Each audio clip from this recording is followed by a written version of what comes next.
and more. Before we do, let's introduce you to the rest of the crew. My man Harge is taking a day. He'll be back tomorrow, but you can cyberstalk him at Hardball Harge in the Twitterverse. But the real MVP, one of the hardest working members of the ARN family, he's got a hustler spirit, period. We don't know what he's paid. We do know that he's underpaid. He is Patrick Davis. What's going on, Patrick? I'm doing good, doing good. I got a conversation for the text line today. Oh, yeah, I like that. Light it up, light it up. It is National Bucket List Day. National Bucket List Day. I don't know if I have any bucket list items, but I want to know on the text line if our listeners got some bucket list items for us. This is why he is the real MVP, ladies and gentlemen. Always contributing in a positive way to the show. And Specs text line, you're the real MVP. Of course, you're the heart and soul of it. You're the pulse of it. 512-337-3776. Number to the Specs text line. So Patrick wants to know your bucket list. I need it because I think I need some. I don't have How any. many items can I narrow down my bucket list to? Like, it can't be that many items. Like, No, you don't want to have 100 items because then it's like you got to start knocking them off. Yeah. 5? I'd say like 3 to 5. 5 bucket list items. Okay. All right. Now, do we have specific categories? Like, are we talking about travel? We're talking about sexual exploits. Are we talking about, you know what I mean? Like, we're talking about achievements. I'm going to go with things that could plausibly happen too. Oh, okay. So we can't say you can't say something that's like, oh, well, me and Beyonce. Well, see, because that's not logistically probable. Why did you say Beyonce out of all the people to throw out there? Why'd you say that? Why'd you say that? Why'd I say it? Because I know it's on your bucket list. See, that's what I'm saying. Why you going to put that on there? I got to shut down one of your bucket list items already. That is on my celebrity hall pass list. Me and my wife have had this discussion. If by chance, and by the way, there's not that many degrees of separation from me and Beyonce. There was a Kelly Rowland, you know what I mean, friendship in high school. All right, I should have been friends with benefits, but I messed that up. That's all on me. But either way, so I could find a way. I've met, you know what I mean. I actually met Beyonce at a Super Bowl. It was brief, you know what I mean. But still, and back in H-Town, I know people who actually dated Beyonce back in the day. So I could, if I was desperate enough and I was stalkery enough, and I'm not, maybe I could do it, but I would not do that at all. No. But my point is, she's on the celebrity hall pass, which means if by chance I can finagle my way into the loving arms of Beyonce, my wife would not protest. Yeah, because that's what the hall pass is supposed to be, is there's no chance it's going to happen. And it is always majorly skewed in favor of the women because women can pull it off. Yes. And men, much harder. No, women can definitely pull it off. Yeah, they'd be like, if you put a name on there, you're like, yeah, if you get put in a room with them, 50-50. Yeah, I agree with that. It's a good point. So, all right, I won't put Beyonce on my bucket list. That's not on my bucket list anyway. No. Bucket list has to be realistic. I'm with you. Yeah, it has to be plausible of oh, no, this is something I could do before I die. Something that you could do before you die or want to do before you die. Yes. All right. Light it up. Bucket list items. I think 5 is appropriate. I think you should have 5. And then you check it, and if you accomplish one of the 5, then you add a new one. Yeah. And I think as life goes on, sometimes you'll have somebody be like, I don't want to do that anymore. You don't want to skydive. You want to skydive in your 20s, but you don't want to skydive. No, in your 40s. I'm too fat to skydive. There's a weight limit. Is there a weight limit for skydiving? There's a weight limit. Really? Yeah. No, because I looked into it once because a buddy of mine was like, we're all going for my kid's 21st birthday. And I'll pay for it. I was like, yeah, let's go do it. And then I was like, oh, I can't go do that. But you were willing to skydive. Yeah. You were going to do it. Yeah. Wow. I don't think my life has not been a statistical anomaly in any sense. So I don't put myself in a category of being a statistical anomaly on most things. Yeah, you know how I feel about the organized recreational life-risking activities. Yeah, no, but I'm white. Exactly. Yeah, so I do those things. But listen. I've been invited to skydive before. Actually, more than once. I actually have some people that like to skydive in my circle, and I am not with it at all. But I've thought about it. I have paraglided through the Swiss Alps. I've done that, and that's kind of like skydiving. You run off a mountain, and then you paraglide into a city in Switzerland. Hold up, is this on your bucket list? Are you saying you have done it? This? I did that. You've paraglided through the Swiss Alps. Through the Patrick. We've been knowing each other. That's when I went to Europe when I was like 18. For a very long time. And you've never mentioned that you went paragliding through the Swiss Alps? It's a weird thing to bring up on a sports show out of context. We've talked about organized recreational life-risking activities. It didn't seem that life-risking at the time. It just seemed like a beautiful, nice thing we were doing. What? You don't think paragliding through mountains? I mean, it was like on the edge, and then you go into a city, and you just go down. Wow. It wasn't so bad as jumping out of a plane. Jumping out of a plane. Did you have a person strapped to the back of you? Yeah. Oh yeah, that's how I want to go skydiving. Oh yeah, I'm not doing it by myself. I'm not. Okay. No. Yeah. No, I'm doing it in a. How many times you done this? 1 million. Cool. Let's go do it then. Oh yes. I don't think I'm the 1 in 1 million that it's going to happen to. I often dream of doing things like that with a grown man strapped to the back of me. Yeah. To make sure that I'm safe. And secure. Just experience it and pretend he's not there. It's fine. That is a great story. Man, see, I'm so glad we started off the show like that. Okay, there you go. So that would have been on a bucket list item for some people. A lot of people would, and it was really awesome. It was really cool. Wow. Okay. Man, I didn't even know that. All right, you know what? Now I'm sidetracked. We got to get back on track. That is fantastic. I love that. All right, bucket list items, Specs text line, 512-337-3776, of all sorts. Patrick just doesn't care. I don't think he has put any parameters on this thing. So no, just plausible things that you could actually do. Don't paint yourself into a corner of bucket list of like, I can't do this. Thank you, Chan. We're neighbors. Patrick and I only work together. We live like within like a mile of each other or something like We've that. We've done this show now for over a year. We've worked together at this company for 5. We worked at another company for several years. Never knew that you went paragliding through the Swiss Alps. No. Wow. That is okay. I'm looking forward to more bombs like that being dropped on me. Speaking of bombs, before we get to Texas basketball, which we're going to do here in a second, let's discuss this Woj bomb here, Patrick, because this ain't breaking good news. This is breaking bad news right here.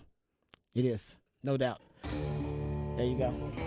Breaking bad news for everybody, by the way. Well, everybody except probably the Warriors, actually. Adrian Wojnarowski is reporting that the Kings guard De'Aaron Fox fractured the very tip of his left index finger in Game 4. There's still hope that he will try and play in Game 5 on Tuesday, but he said Fox will need to play with a protective covering on the finger. He will be listed as doubtful.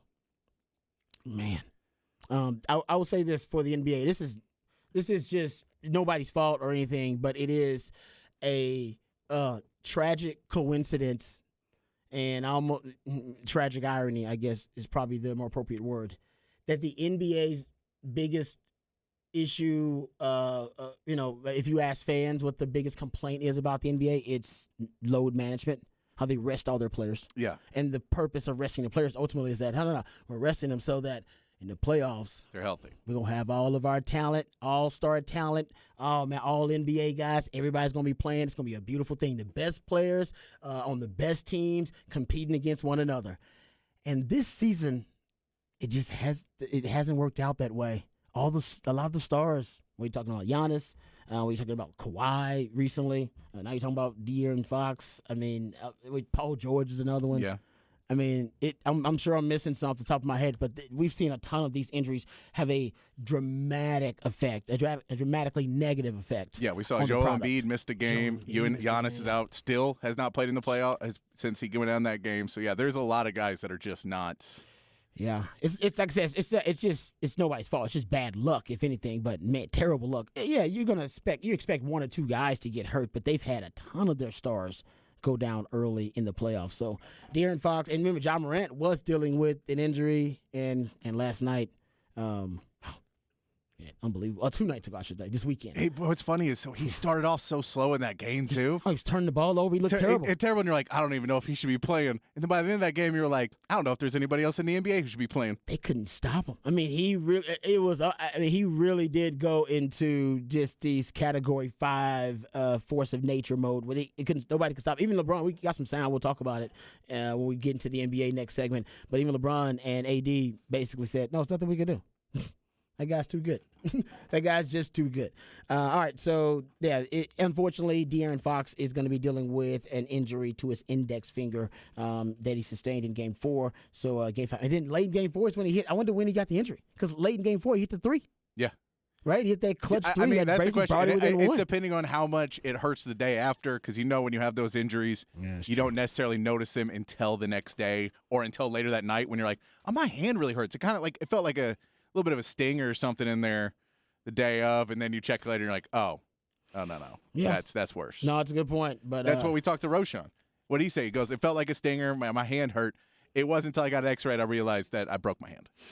Yeah, then after practice. That's what I'm saying. So, there is a certain level these guys can get to where they just play through it and go, oh, I probably just hurt myself a little, and afterwards, like, dang, this is not going to heal up in 2 days. Yeah, no, you definitely admire the grit, the testicular fortitude it takes to battle through injuries like that. And for a point guard, too. And, yeah, for a guy who handles the rock. Yeah. To deal with a hand injury. But Ja Morant, that's why that was so amazing what he was doing. They said he couldn't dribble a ball a couple days before that. What is it, 22 straight points he scored? Yeah. 22 straight points. 22 straight points. Like, how how improbable is that? That is, yeah, we'll get into it. All right, we'll talk NBA. Let's talk basketball. We'll talk about Texas basketball, though, specifically. They had a great weekend. Rodney Terry needed some good mojo. We talked about this. He needed some good news. There was a lot of Texas basketball news. It wasn't necessarily bad news, but it wasn't good news either. This is good news. Good news to report. Great news, as a matter of fact. Dylan Disu is, in fact, returning to Texas. He did announce it via Twitter. Social media, like everybody does, and he just, it was a really simple announcement that he is coming back to Texas, which is huge. But right after the Dylan Disu news, almost right on the heels of it, Texas also got news that Caden Shedrick is committing to Texas via the transfer portal.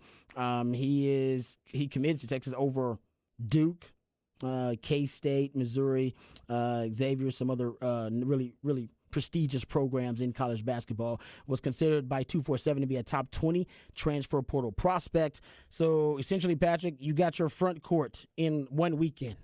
Well, at least most of your front court in one weekend. Yeah, and I mean, do you have Brock Cunningham still coming back on this team? Yeah, forget Ron Holland, who is around 6'8", 6'9", people are saying. So you have a lot of guys who are going to be able to come in there and not only play really high-level offense, but this defense and rebounding should be really next level next year. With Dylan Disu coming back, we saw what he could do at the end of that season with how well he was playing. It is huge news to get him to come back. I mean, I kept saying that he was going to at least, play out the draft process. But I think he realizes, like, man, I'm going to come back, dominate a year at UT. That's what he wants to do, is come back and dominate a year here, try and go for another big run in the tournament.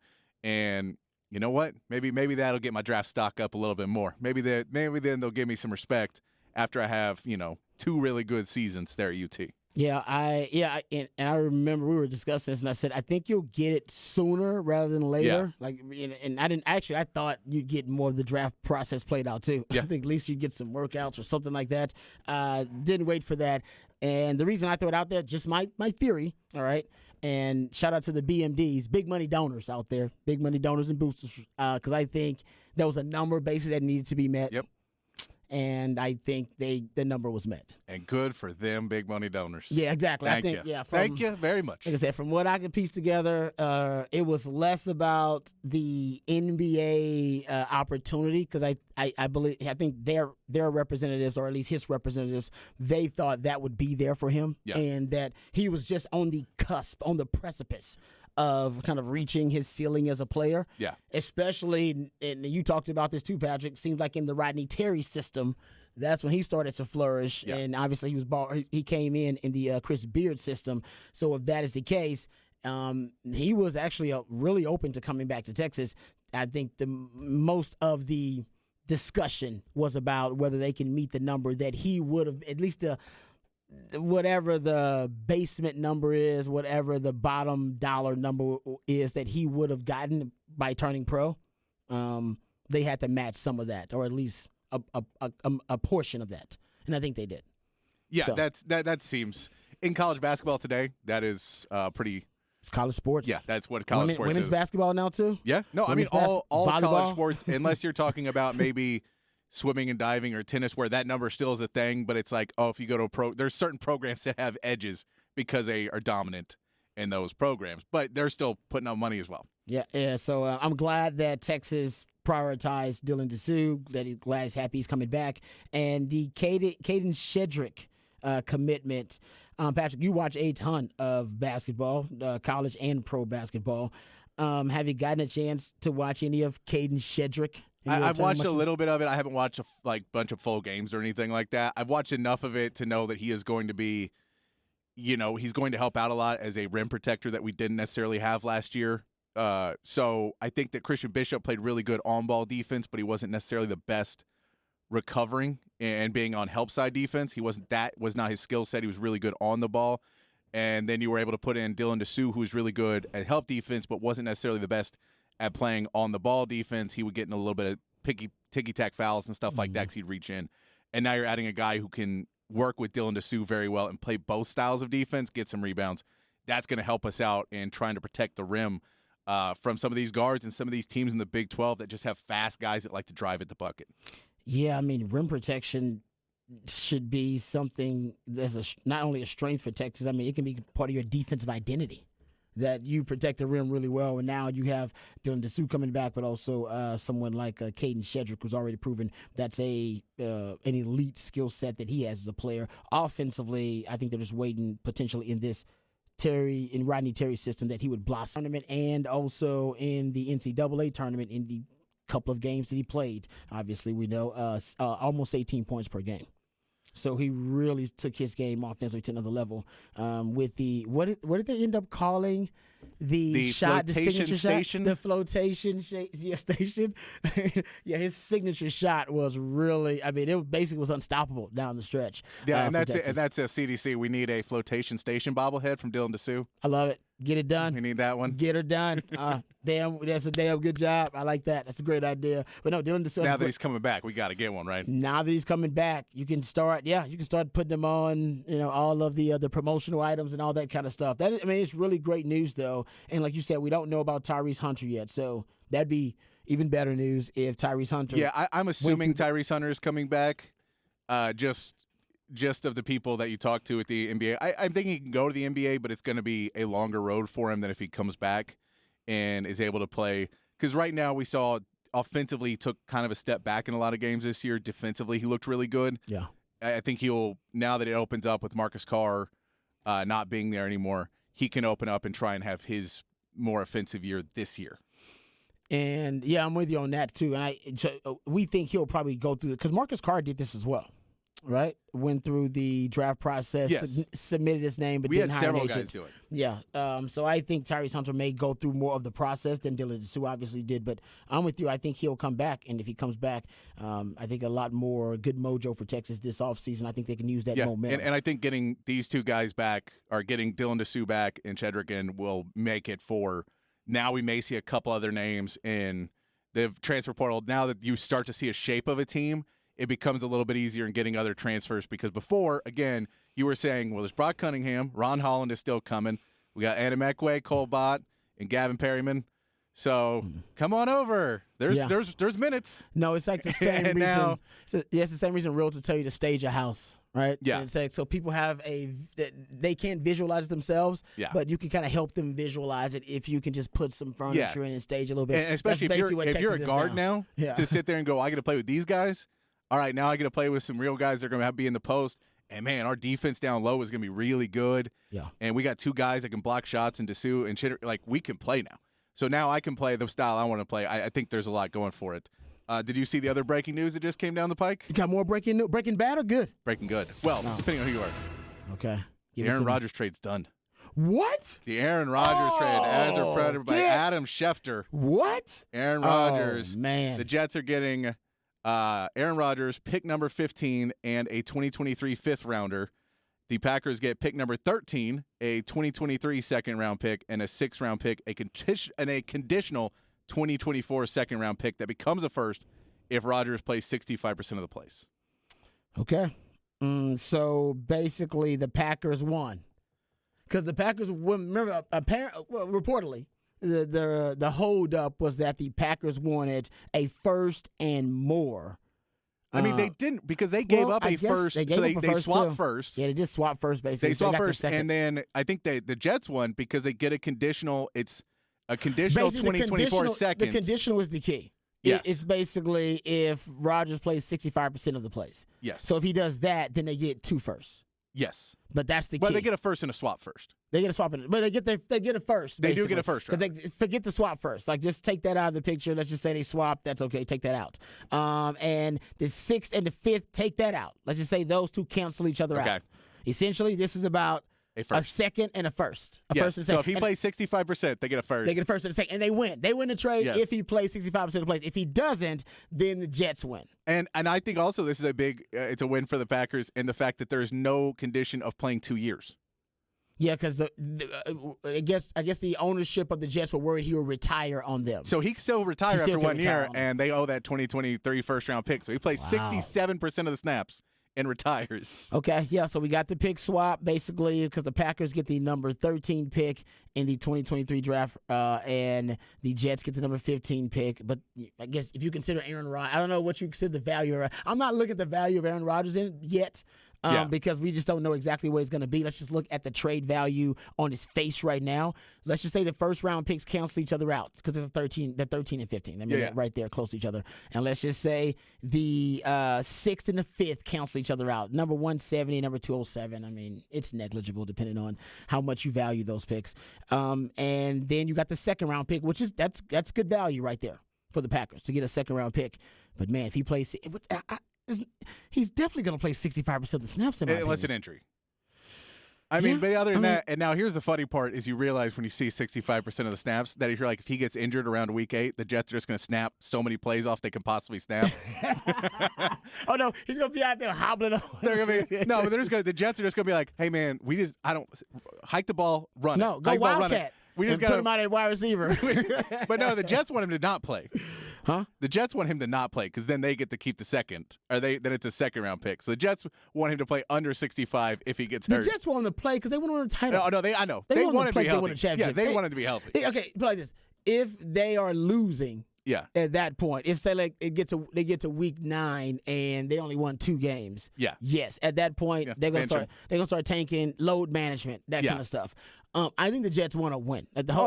This is all so that they can try their best to win a title, and this is their version of going all in because they had arguably the best draft in the NFL last season. They had the offensive rookie of the year, a defensive rookie of the year, and Sauce Gardner is. We don't talk about how, honestly. The biggest story last year, honestly, probably should have been that a rookie made All-Pro cornerback. Like that hadn't happened. I mean, Ronnie Lott was the last one to do something. A rookie could have an island, like where it's like, we just don't throw his way. He's the best corner in the league as a rookie. We don't throw that way. In a league with everyone who schemes, does everything you want. You're like, we could put him on Cooper Kupp against McVay. And maybe eradicate Cooper Kupp from a game. Like there's not many people you could say that would do that. And they shadow. Like they can move him around. They just say, follow that guy. It really is. So I think now they believe because of that draft, they can go all in. And Aaron Rodgers, that he's the missing piece. And you get to keep your picks this year because the main one you're giving up is a 2024 first. You're swapping first this year. So you're not even giving up picks in this draft to then try and help this team. Yeah, that's and you know what? If Aaron Rodgers, it depends. I wonder. It all depends on how much he likes that experience, whether he comes back or not. They basically got to make it, and they have to re-recruit him, almost like coaches doing college football. Re-recruit him this year. Hey, and if you're in New York, you better be nice to Aaron Rodgers if you want to keep him, because he is coming from a town that let him do anything. It was a small town, small town politics for him, and he got to do whatever he wanted. And now you're going to New York, where at least half of them are Giants fans. Yeah. Oh, more. Well, I think a lot of them are not. Not a lot of them aren't. But I would say more than half because the Giants have been more successful. I'll say this. There are a lot of Jets fans that are in the closet. They're closeted Jets fans. It's a melting pot in New York. So there's probably Bears fans, some Buffalo fans, Vikings fans. Like there's everything. There's tons of Phillies fans there. Moved from Philadelphia. Like Eagles fans. Like there's tons of fans of everyone in New York, and not as many Jets. So see if he enjoys being there, or if it's too much for him. I love it. The NFL, they're stealing headlines from the NBA. We'll be talking about the NBA it's draft week. They know it's draft week. That is the first big news of draft week, though. It is the first big news of draft week. We knew there was probably going to be a trade or two before we get to the draft. I think you'll see more. We saw Derrick Henry they said no trade talk for Derrick Henry. Not one call. So I don't know if any running backs are moving. But it's a deep running back draft. Like, why am I going to draft Derrick Henry when he was drafted in the second round? I could get another running back potentially in the second round. No, it's going to after the draft though. You may see some movement because there are a couple of running backs. Austin Eckler. Yeah, and you may see it late in the draft too. Yeah, Dalvin Cook. I believe where somebody's like, "Well, we got past day 3." Wow. When we get to day 3, you may see some teams that missed out on their guys that they really wanted and don't feel they got a guy who can play right away. They may make a move.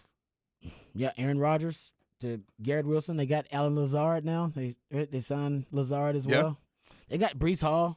They got some weapons. And there's a lot of talk that they may draft one of the top wide receivers in this draft potentially. I mean, they got pick 15. So they may decide that, you know what, let's just give Aaron – let's go. If we're going to go all in, let's go all in on Aaron Rodgers. But there's talk that Aaron Rodgers wants to know lineman.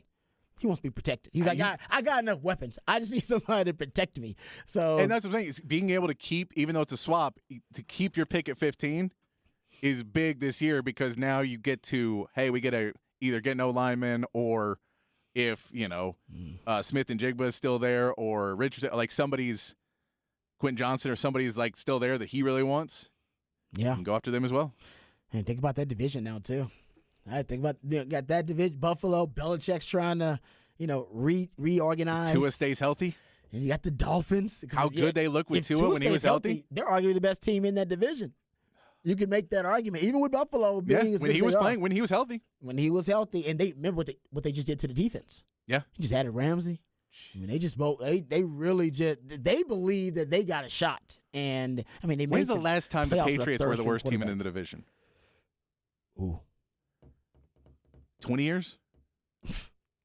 Probably more. Think about it. Because they even had the Parcells years. And I mean, the Jets were always in that division. So you got to be worse than the Jets. It's got to be, yeah. I know Pete Carroll was there, right? And Pete Carroll kind of bummed out when he was there. Didn't Pete Carroll with the Jets? Patriots? Or with the Patriots, yeah. I think he was with both. He's with both, I think. He's with both, actually. We'll get to that. That's a great point, though, man. That division now might be the most competitive division potentially in the NFL. It's up there, and it's in the conversation in it. All right. We'll get to the Specs text line because we want to know your bucket list items. I actually got a couple bucket list items here. We got some here, and you know what? I'll try to make them as PG-13 as I can. Some of them are they're y'all walking the line there, and I totally get it because some of my items are also walking the line. All right, it's your bucket list, man. It's your bucket list, so do what you want. All right, we'll come back. We'll get into that. We'll also, now we got an audible a little bit. All right, we got an audible because now we got the Aaron Rodgers news. I wanted to get to some NBA. We still got some Texas football news that I wanted to get to. So it's kind of some improv right here. We're basically going to Tony Romo this thing. Nobody can get over it. Let's do it. We'll come back. We'll get into all the big stories of the day. More Aaron Rodgers discussion as well. Traded to the Jets, Jets, right here on Ball Don't Lie, 104.9 The Horn.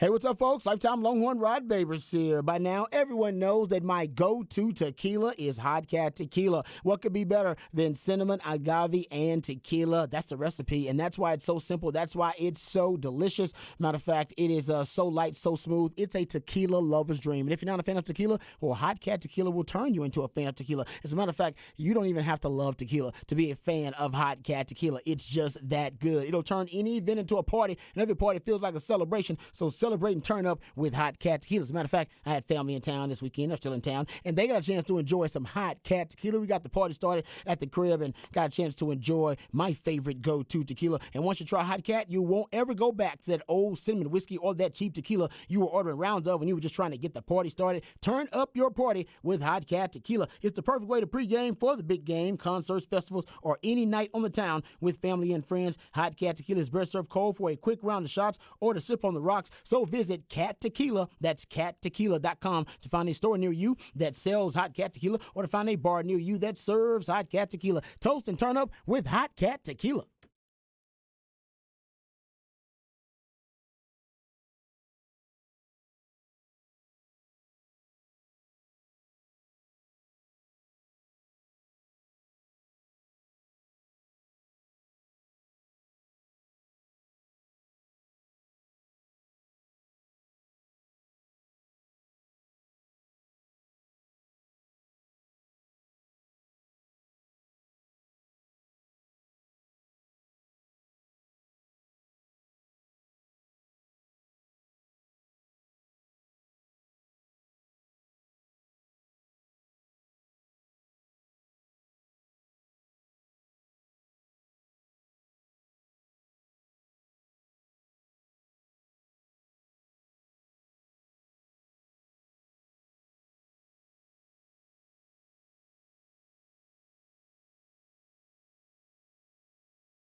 All right, Patrick is in his bag today, ladies and gentlemen, on a Smooth Soul Monday.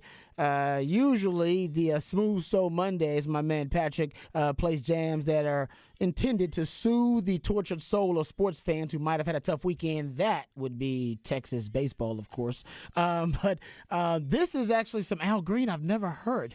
You never heard this one before? I don't think I've ever heard this Al Green. Yeah, I like me some Al Green. Man. Okay. Some good stuff. It is good. I'm just saying, I don't think I've ever heard it before. My man Patrick always broadening my horizons, so love it on a Smooth Soul Monday. Also, on the Specs text line, we like your bucket list items. My man Patrick said it's National Bucket List Day. Did you say that? National Bucket List Day. All right. Bucket lists. Oh, man. See, some of these. How about what is referred to at times as a menage a trois? Yeah, that's a PG-13 way of saying it. That's a PG. That's something I would have wanted when I was younger. You don't think you? What do you mean? When I was younger, I think I was more like, I could. Now I'm lazy. Like 2 of them? Just trying to make one of them not mad at me. It's I'm married now, so yeah.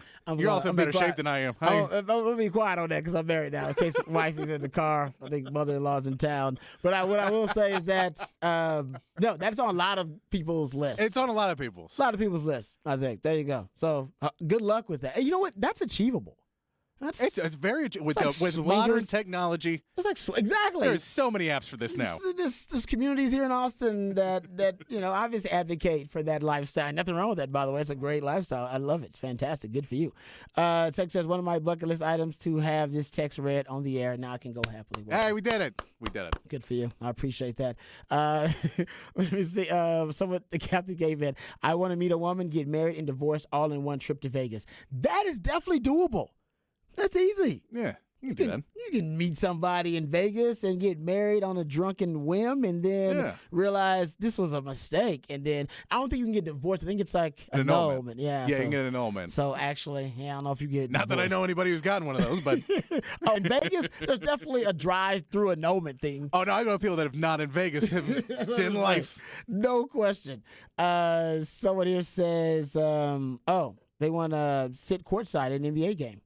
And they said their wife would join. Oh, there you go. I don't think I've ever sat courtside at an NBA game. I've sat courtside at lots of college basketball games. I've sat courtside at G League games.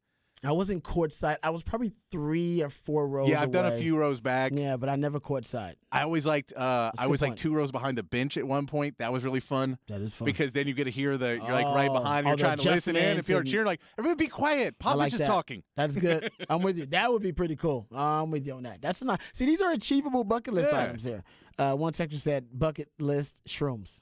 Well, as long as it's done safely and in a nice, safe, responsible way around people of age who can give consent, that kind of thing. It's all good. All right, do you. All right, I ain't gonna hate on anybody for doing you. All right, Specs X line 512-337-3776. Big news of the day. There are 2 breaking stories. One was in the NFL, and it's probably the biggest story of the day, that the Jets have acquired Aaron Rodgers in exchange for a 2023 second-round pick, a first-round pick swap in 2023, and a 2024 conditional pick as well. So depending on how many games Aaron Rodgers plays, that pick could become a first-round pick, I believe, depending on, like I said, exactly 60 if he plays 65% of the snaps or not. I believe is the number that was thrown out there.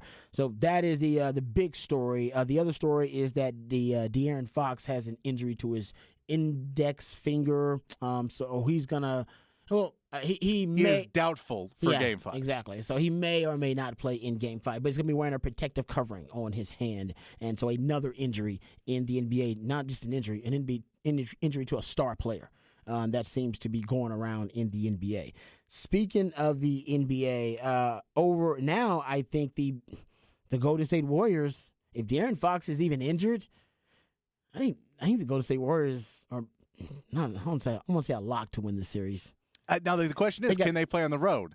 Even without De'Aaron Fox, they have just been awful on the road. I think they can win one on the road. in playoff mode. Because they got to win this one on the road, because De'Aaron Fox will most likely be back in some form by Game 7 if it goes to 7. That's what I'm saying. This game, the one he is obviously now most hampered by the injury, because he's like Ja Morant, right? At first, he couldn't even dribble a basketball, and then the first quarter he looked back. But you give him enough time, he's a star player. He will adapt, and that's exactly what he did. De'Aaron Fox is in that category. I got a great De'Aaron Fox stat that is just mind-blowing to show you how great he's been. So if you go look in the playoffs so far, I think he's averaging like 31 points, something like that. Yeah. 31. He's averaging 31, 7, and 5, if I'm not mistaken. I believe that's the number. 31, 7, and 5. Yes, 31, 7, and 5. Yes, 31, 6, and 7, and 6. I take that back. So 6 rebounds, 7 assists, 31.5 points is what he's averaging. And also 2.5 steals. You can throw that out there too. In this series, he's about far and away. You could argue him and Steph, because Steph's in the conversation too, the best player in the series. Period, on either side. Yeah. If you go look at the players in the last 50 years to average at least 31 points, at least 6 rebounds, and at least 7 assists in a series, LeBron has done it 10 times. He's a freak. Jordan has done it 6 times, and Kobe has done it 3. Doncic has done it 3, and the rest of these guys, Giannis, Drexler, Wade, Harden, Westbrook, Curry, McGrady, have all done it once.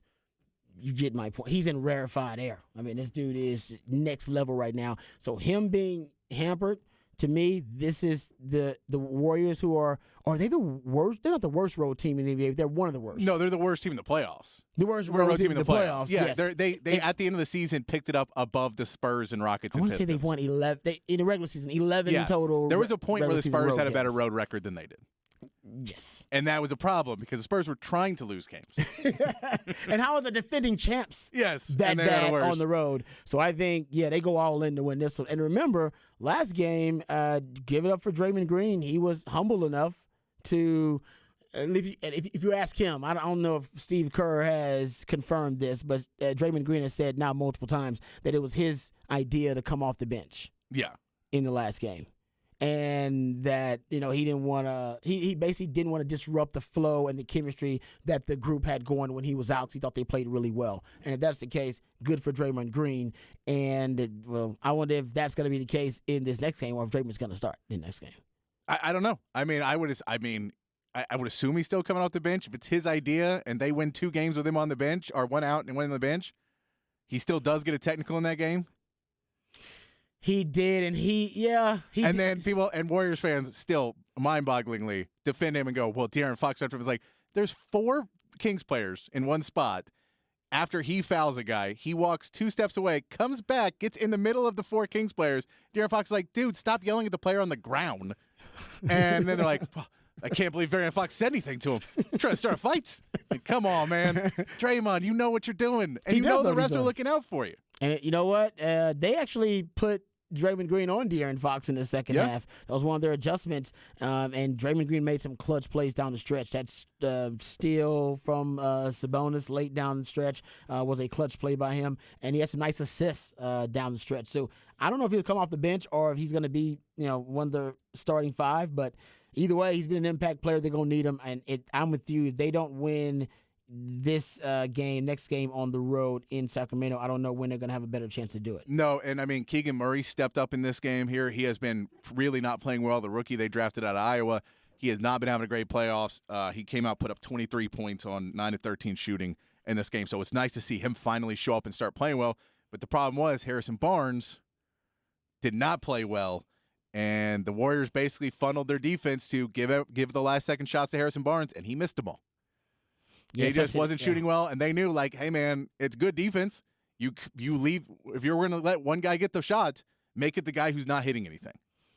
And they just kind of at the end of the game started to funnel it that De'Aaron Fox passes it to him, he misses it, then they get the ball back, De'Aaron Fox hits that crazy 3, and then the last second shot is Harrison Barnes again, missed again. And it's crazy they get a life, too, because – Steph Curry has just a moment where he didn't, just basically didn't remember that they had already used a timeout because of the challenge. Yep. and he didn't realize they had 0 timeouts. He called a timeout, which was excessive because they didn't have any. That ended up being a technical foul. Malik Monk hits the technical, hits the free throw, and then they're in it. I mean, they're down 4, I think, and that's when De'Aaron Fox hits that unbelievable 3-pointer, which I'm assuming was already when his hand was injured. Yeah. And when his index finger was injured. That I did not know that De'Aaron Fox was that type of player. I knew that he had, I knew he was a really good player. But man, you're talking about now. This is his coming out party. He's ascending now to kind of some superstardom, if you will, in the NBA. Especially if the Sacramento Kings can make a run, because if they do, he'll be the reason for it. Because Sabonis isn't playing well anymore. The stump to the chest worked. Yeah, he didn't have a great game on the road. I think when he gets back to Sacramento, he'll play a little bit better. I think the fact that he was not used to being public enemy number 1. He has never been that. Where people now think that he was flopping and he was grabbing ankles, so they really lit into him that every time he's touching the ball. And that's a lot for a guy who's never been that guy. And all of a sudden you're like, man, he stumped on me, and now I'm getting, people are threatening me when I'm going to we're at the team bus, and and I'm getting all this hate. And I think going back to Sacramento, where people like him again, will help out a little bit of the psyche and maybe pull him. He didn't have a terrible game, just not a good game. Yeah, no, he didn't have a terrible game, but yeah, he's definitely not has been. He needs to be an impact player, and basically, De'Aaron Fox was the only real impact player in that game. Keegan Murray again had a good game with 23 points, and it's an impact when you realize he had been playing like 15 minutes and taking 3 shots a game and missing them all. That's an impact, but really, De'Aaron Fox was your main impact player. You always need a second big name to step up, and they just especially didn't have in the playoffs. Yeah. Either what's the great quote from The Dark Knight? You either die a hero or live long enough to become a villain. Yeah. It's inevitable. In the NBA, especially these days, it would seem. All right, we'll come back. We'll get into the flex on the other side. We'll give you your flex, but also coming back in the 4 o'clock hour, big news. We'll talk ton of NFL. Aaron Rodgers traded to the Jets. We'll talk about what that means. We'll also get into the domino effect, the impact, the butterfly effect of that Aaron Rodgers move. And we got to talk Cowboys as well. We'll get into the Cowboys, Peter King's latest mock draft. Lots of NFL news, notes, and nuggets to come right here on Ball Don't Lie on 104.9 The Horn.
Welcome back to Ball Don't Lie right here on 104.9 The Horn. Smooth Soul Monday edition. That's my man Patrick plays jams intended to soothe the tortured soul of sports fans who may have had a tough weekend. This song has been sampled a lot. Yeah. Some Donny Hathaway. Yes. And it's crazy. It sounds almost screwed to me. This is one of those songs that I think they do it like kind of slow live. And then the old trick is you want to do recorded slower than live. And so I think they just did it really slow because live it kind of is a groove. Oh, and then they just slowed it down a lot. It sounds like it's been screwed by DJ Screw or Michael Watts. It's trying to be on the furthest of the backbeat you can be on. By the way, I love it. By the way, I'm from H-Town, so I love it. It's fantastic. There you go. Smooth Soul Monday. My man Patrick all in his bag today. You can go to FLXATX.com. Great content up there for you. Go check it out for yourself. You can also go to FLXATX on all of your social media platforms. They have also information about the the golf regional tournament for the women for 6A. You can go check that out at FLXATX.com. Also, all of the older flex shows, the Wednesday night flex shows. Those guys do a really good job. It is a team effort. It's an all-star team too. You can go check out those shows you might have missed at FLXATX.com as well. All right. We got a lot to get into. We had to really just kind of shift everything around because a huge bombshell of a story dropped on the sports world and the NFL in particular. Aaron Rodgers traded to the Jets.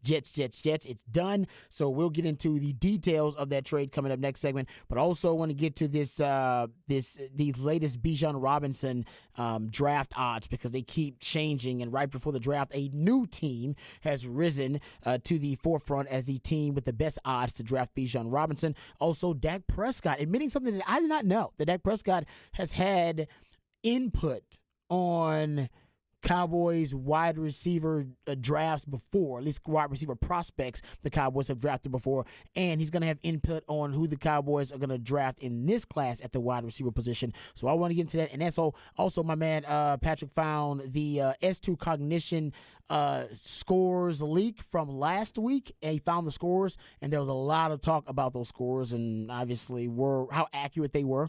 But now he has got one of the, or at least some sound, some audio of one of the creators of the test bringing some clarity to those leaked scores. They became such a big deal, and we thought, we brought them up because of the smear campaign, it seemed, that it was going on against C.J. Stroud as of late. So we'll get into that sound as well to kind of clear up or at least bring some clarity to those leaked scores, the S2 Cognition scores. So we got a lot to get into. We'll do our best. If we don't get it all in the top of the 4 o'clock, we'll do it all in the Hard Knock Life because Hard is out today. So all that and more right here on Ball Don't Lie, 104.9 The Horn.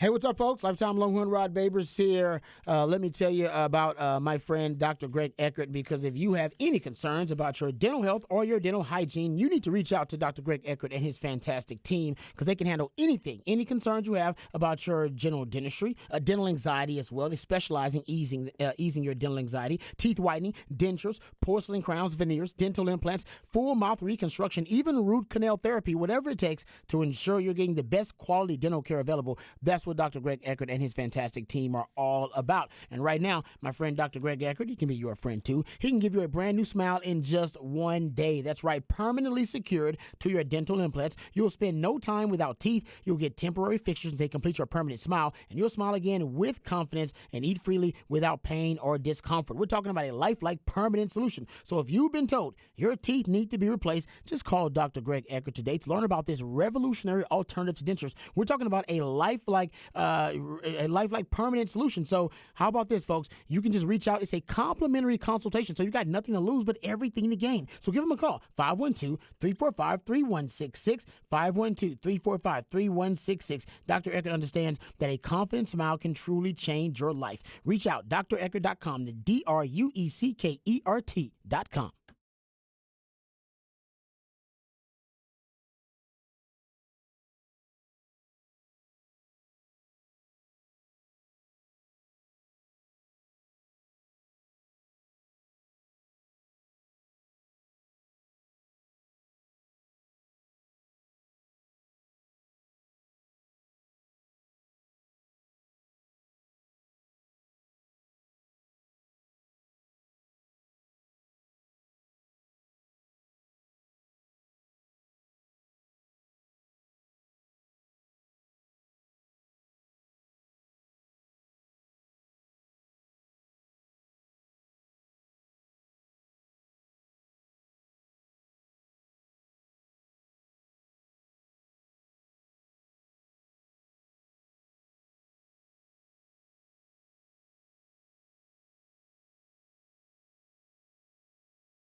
Welcome back to Ball Don't Lie right here on 104.9 The Horn. It is a Smooth Soul Monday. My man Patrick plays jams intended to soothe the tortured soul of sports fans who may have had a tough weekend. And of course, that was definitely the case for Texas baseball getting swept by the Sooners over the weekend. We'll talk about things that are a little bit more uplifting.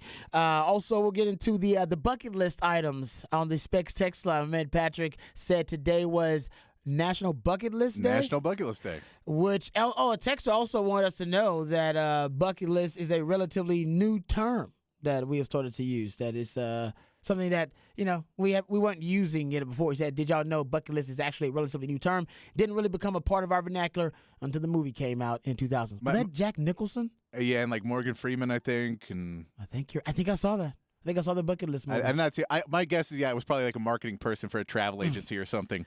That was like, do your bucket list items and visit wherever we're selling you tickets to. Yeah, probably where it came from. Most of these phrases that come in the vernacular for marketing of something. Most of your bucket list items you have to travel to accomplish them. Yeah. You gotta leave the crib to accomplish them. Not all of them. Items are, I'd like to sit on my couch. No, not all of them, because we do have a couple of bucket list items that you don't have to travel to. Someone says, hey, ATX Jax fan says, he wants to cage dive with great white sharks. See, there you go, Patrick. You got to travel for that one. You definitely got to travel. Look, I'm hoping you got to travel because I don't want no great white sharks in Lake Austin. Lady Bird. You know how I am about open water. I don't even go, if I'm going open water, I usually go chest deep, like nipple deep. That's about as deep as I go. If I go past the nipples, and I start to panic. If you're going, but that's like, you're talking ocean, is that waves to chest? Yeah, yes. If it starts to get around, so you're not going chest, like waves over the head, but the water's to the chest. No way. Okay. Water to the chest. That's it for me. So that's waves to the chest. Waves to the chest. All right. Water over the head? Oh, no way. I would panic. No. That means creatures that are large, that are as large as me could be inhabiting that same area. Yeah. I can't have that. That depends on where you're at. I've been to the beach plenty of times here in the Gulf, and I don't think there's that many massive animals that close. I got bad luck, trust me. If it's something crazy would happen, it happened to Rod B. We did have one texter said they want to do some shrooms on their bucket list. I said, as long as you do it safely, and responsibly with people you care about and people that care about you, that should all be good. Another texter said, crazy shrooms are a bucket list for someone. He said, I did them last week and had a blast. Check it off your list. Oh, you guys are fantastic. All right, bucket list items on the Specs text line. And yes, a lot of them are R-rated or even X-rated, so I have to PG-13 them up, if you will. Y'all got some dirty minds out there. Chance says he wants to attend an EPL game, Arsenal in North London. That's nice. Yeah. Make it to Jerry's house. Okay, I like that. And he says 3, 4, and 5 are all pretty much a little explicit, so he'll save us the trouble. Which, you know what? Good for you. You know what? So if you want to put your sexual exploits up there as well for your bucket list item, you can do it. I'll try to PG-13 it up. All right, let's get to NFL news, notes, and nuggets because there are a ton of them. We'll read more bucket list items a little bit later on. Okay. So the biggest news item of the day, ladies and gentlemen, is that Aaron Rodgers, it has finally happened. Aaron Rodgers has been traded to the Jets. It is done. Adam Schefter reported earlier, probably about like an hour ago, I guess, but that the Jets, they get Aaron Rodgers, the number 15 pick in the 2023 draft, and a 5th-round pick, number 170. The Packers are going to get the number 13 pick in the 2023 draft, so essentially a pick swap in the 2023 draft. They also get a 2nd-round pick. They get a 6th-round pick, number 207, and then a conditional 2024 2nd-round pick that becomes a 1st-round pick if Aaron Rodgers plays 65% of the snaps. So on face value, I'd look at it as, if you're just looking at the trade value, the assumption if you're the Packers here is that if Aaron Rodgers, take him out of it. I mean, obviously, he's part of the assets traded here, but just looking at trade value and draft capital, those pick swaps, they kind of cancel each other out. The 6th-round pick and the 5th-round pick kind of cancel each other out. So what they're saying is basically Aaron Rodgers was worth a 2nd-round pick. And whatever that conditional pick is. So because the rest of those kind of cancel each other out. It's a 2nd-round pick and then a conditional, either 2nd or a conditional 1st. If he plays a lot, he's worth a first. If he doesn't play a lot, he's only worth 2 seconds. And your theory of this in the second and first is that they shouldn't be that far apart. That if Aaron Rodgers plays a bunch of snaps, they win a bunch of games, that's a late first-round pick. If he does not play, it is an early second-round pick. Okay, I agree with this. So that is not really that much of a difference in pick likely. I like the way you put that. Yes, that's a good point. Yeah, if you look at like the draft value chart, where they have a point system, that pick's probably between 20 and 40. Okay, no, I agree with you 100%. So my thing is that basically they assumed, if you're just looking at all the value, essentially he was worth a second-round pick plus basically 2 seconds or a second and a first, depending on if he plays 65% of the snaps or not. Okay, now, Patrick, here we go. Do you believe that this will be a success? Because think about the division now. You got Buffalo with Josh Allen. They pretty much have run that division since Tom Brady left. Then you got the Miami Dolphins. We saw some cracks in this team with Brian Daboll leaving. There are some cracks there. No question. We see that. Josh Allen has become a little bit more irresponsible with the football with Daboll, which was a huge problem early in his career. And they can't figure out a way to get a traditional running game. Yes. They should draft Bijan, but they're going to have to trade up to draft Bijan now. Yes, they will. We'll get into that. This seems to be the case. And then you got Miami, who made the playoffs basically with with half the season with Tua, and then the rest of the season with backup and third string quarterbacks. They were in the playoffs with Skylar Thompson, the third string quarterback, as their quarterback. Teddy Bridgewater couldn't stay in the game either. Yeah, and now they just added Jalen Ramsey, and they added some other pieces on defense. They brought in Mike White from the Jets. So exactly. So that when Tua gets hurt, knock on wood, if he gets hurt, hopefully he stays healthy all season. But if he don't, at least they got an odds upgrade. Are if you're an NFL quarterback, you won't.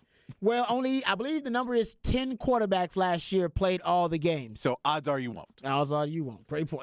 Getting back to the Aaron Rodgers thing, there too. You go. And that's 65%. All right. So what do you think? First of all, define what success is to you in regards to this Aaron Rodgers to the Jets thing. And do you think it will be successful? So I figure the Jets, I'm not going to say Super Bowl or bust. I'm going to say, I'd say championship, like conference championship bust for them. I'm with you. Because you haven't won anything in so long, I think if you win the conference championship, you make it to Super Bowl, you don't win it. I think that's you're a growing success. If you make it to the conference championship, I think you're okay, because then you go, all right, now Aaron wants to come back for another year and we can go try and take that next step the year after. They are, I think you're right. I think it is, because he might retire next year. If he doesn't like the way the fans in New York treat him, or the media treats him, or the team, or they lose first round, everybody blames it on him. Exactly. If it's humiliating the first year, he may decide, man, I'm done. They got a lot of young guys, and we know Aaron Rodgers isn't the biggest fan of young guys. I think you're right. I think you have to have what Aaron Rodgers defines as success. I don't ever know what that is, but I assume it's a playoff run. It's playing, or at least being in the championship conversation. And I'll say this: I'm leaning toward it being a success, and I'll tell you why. Aaron Rodgers, we know Aaron Rodgers has got skill. Father Time is coming for us all. There's no doubt about that. But there's a way at the quarterback position to age gracefully. Right? We've seen it happen with a lot of great quarterbacks like Tom Brady, which are Drew Brees. Like these quarterbacks, I think Russell Wilson is going to get back to it, but he was aging gracefully until he got to Denver, and then that was nothing graceful about what happened with him and the Broncos. But I think at quarterback, there's a way to do that, and he's at that age now where, yes, his skills may be deteriorating a little bit, and even more than a little bit. But he's got more than enough skill to still be one of the best quarterbacks in the league. He became disenchanted with the franchise, and it started when they drafted Jordan Love. And it's the Shakespearean irony of it is that he was at one point in his career, he was Jordan Love. Because that's just the way the Packers do business. Yeah. They've been doing business like that forever since Ron Wolf was the GM. The way winning franchises usually do business. Yes, he's like, no, exactly. We'll never. And because they didn't want one person to pretty much hold the franchise hostage, which he had done, and Brett Favre had done a couple of times. They've been through this already. And let's say, who was in the Super Bowl last year? Two teams that drafted quarterbacks before they drafted Patrick Mahomes and Jalen Hurts while they had another starting quarterback. Exactly. Because you got to start thinking winning ahead. franchises. You got to start thinking about the future. Yes, winning franchises do that. That's a great point. I totally agree with you. And the Packers, you could argue, they're the ones who started that model, and everybody's kind of copied them after that. But I digress. Getting to it, when he had to pretty much show the world, and he wanted to show up Brett Favre and show the world that they were justified in picking Aaron Rodgers when they did, and it was a great pick because he was picked like in the 20s or something like that in the first round, and yeah, he had potential, of course, to be the best quarterback in the league, and they were going to let him sit. So he wanted to show Brett Favre and show the organization and show all the fans that he believed in himself and that he should have been drafted higher. Remember, he was upset by dropping in the draft. He had a chip on his shoulder. And when he won the MVP, his latest MVP, I should say, he also had a chip on his shoulder. He was upset with the organization. He was upset about them drafting Jordan Love. He wanted to show them that he still had what it took to be considered the best quarterback in the league. And now, I don't know if this is going to work or not. I believe that it will be a success. I don't know if he's going to win a Super Bowl, but he's got a chip on his shoulder. Aaron Rodgers with a chip on his shoulder. Yes, he's got the ayahuasca trips and he's got the darkness retreats. That's all a part of Aaron Rodgers. That's just he's a diva, and you're going to get that with the diva. But when he's got a chip on his shoulder, and it's a few times in his career you can kind of go back and track it, usually that's when you get the best Aaron Rodgers. I'm not saying you're going to get that consistently, but for one season, I think you could get it. Yeah. Because he wants to show everybody who's counted him out and everybody who's decided he's too much of a diva and they're sick of hearing about Aaron Rodgers. You don't think a guy like this, a narcissist like this, is reading what all you guys are saying or listening to what they're saying about him? Of course he is. He's got a Google alert set up. No doubt. But I will say, like all the greats, he uses that as motivational currency, especially when he's at his lowest point. All the greats do. He is one of the greats, whether you like it or not. I think I'm leaning toward this being a successful venture and experiment just because he's going to be all in. Yeah. You get a motivated Aaron Rodgers. When was the last time he was motivated? When he won the MVP. Yeah. No, and I think that, look, there's always injuries. That has always come down to anything. We know that Breece Hall getting injured for the Jets last year hurt him some. So injuries, we'll take that aside. I think the biggest key, because I think it'll be a success too, I think the key for being success or not is Robert Saleh. Because they have hired Nathaniel Hackett. They have hired the guy to be the intermediary between Aaron Rodgers and Robert Saleh. BFFs. They've hired that. They've hired him to be the intermediary between Aaron Rodgers and the wide receiver core. Got it. Alan Lazard. They got it. Yeah, Alan Lazard. Favorite targets. But when you got Garrett Wilson and he goes, well, he's too young. We have Nathaniel Hackett there to help him out. And so you have some guys put in place there. The question is, does Robert Saleh get this offense to work the way Aaron Rodgers wants it to? And when things go bad, is he able to handle him the way that Aaron Rodgers likes to be handled? Or is there a point where they're just not compatible as people? I don't know. Robert Saleh seems like a pretty cool guy. He seems pretty straightforward and easy to work with. But I think that's going to be the question of a young, inexperienced head coach that doesn't have a ton of years as a head coach being able to come in and control a guy who basically picked and chose his way to come to you. Has a lot of things where the management and ownership probably believes in him more than they believe in you. Can you get that to do the best work possible? Yeah, because Robert Saleh, and it's a great point, because I think Robert Saleh, he handled what his expertise has been, which is defense. His defense it was like top 5 defense in the league. Played great. It was like number 2, number 3 scoring defense in the league last year. Was really, really good. That's his expertise. But that doesn't make you a great head coach. That just makes you a great defensive mind. To be a great head coach, you gotta learn how to manage personalities. You gotta learn how to coach the coaches. All the chess match within the game, and you have to be able to contribute as a football mind to the other side of the ball, because I'm not gonna judge what's his name? What's the guy they hired? Nathaniel Hackett? Yes, I'm not gonna judge him as a head coach because he got thrown into he had a disastrous season last year. But as an offensive mind, Aaron Rodgers loves him. He does. So basically, I'm assuming Robert Saleh is gonna coach the defense, and Nathaniel Hackett and Aaron Rodgers are gonna coach the offense. It's gonna be their offense, which if it's a good offense and they're winning games, it's gonna be a perfect marriage. Yeah. But if the offense is struggling, what does Robert Saleh do? Exactly. And that's why I say Robert Saleh, because I don't know what Nathaniel Hackett's going to bring. And I could say, well, it depends on if he's going to, but it's their offense. It's Aaron Rodgers, what he wants to do, what Nathaniel Hackett probably did with him. They're going to put together the offense. They're going to make an offense. So I'm not that one is just going to be like, if it works, it works. But I figure Aaron Rodgers will make it work enough.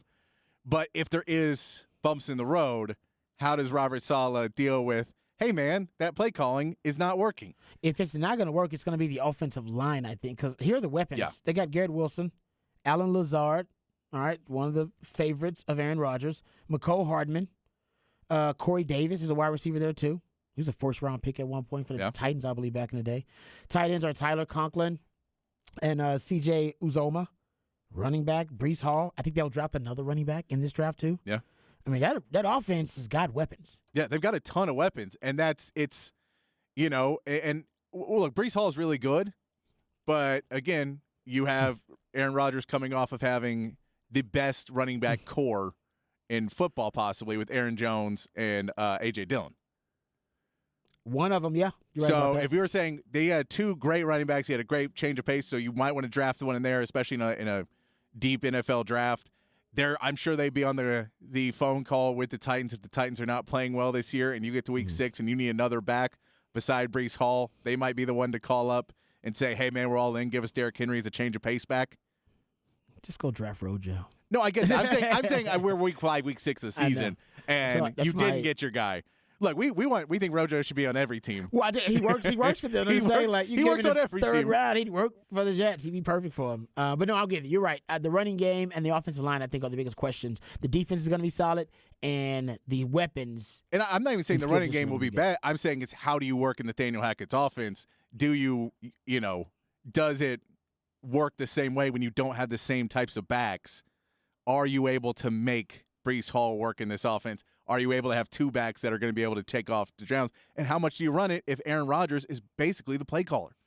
Well, that's the thing about it. His MVP season, the Packers ran it a ton. Yeah. They drafted A.J. Dillon. Everybody thought they were crazy, and it's like, no, we're actually we're gonna turn him into a high percentage passer. And they went to a lot of quick passes, a lot of quick game, targets to motion with Devontae Adams, and they turned him into an MVP quarterback. And of course, Nathaniel Hackett was there. Yeah, the Packers, for a lot of time with Aaron Rodgers, have been a yards after catch team. Yep. And it's just like, hey, man, get him in space. Aaron Rodgers puts it right there quickly, right where it needs to be, and they can hit him in motion and run. Yak daddies, man. And I've said on this show multiple times, if you look at it schematically, the offense in the NFL that is closest schematically to Sark's offensive ideology is probably the Packers. There's a lot of the signatures that they use and a lot of the commonalities of the concepts. And, of course, he's from that Shanahan tree, which Sark loves so much. All right, so that's the big story is Aaron Rodgers to the Jets, Jets. I think it'll be a success. I really do. But the offensive line is probably the biggest issue. I wouldn't be shocked if they draft the offensive line in the first round in this draft just to try. Because while you were, the skill positions are loaded. Yeah. I mean, you got the best corner in the league on defense with a top 3 defense in the league right now. And you got Garrett Wilson at the wide receiver position. He's one of the best young wide receivers in the league. Mecole Hardman is your speed guy. Alan Lazard is your I imagine familiarity will probably make him one of the top third down targets because he'll be going up against their third best cornerback anyway most of the time. So I like it. I like the skill positions, and I honestly like the trade for both sides because it is conditional.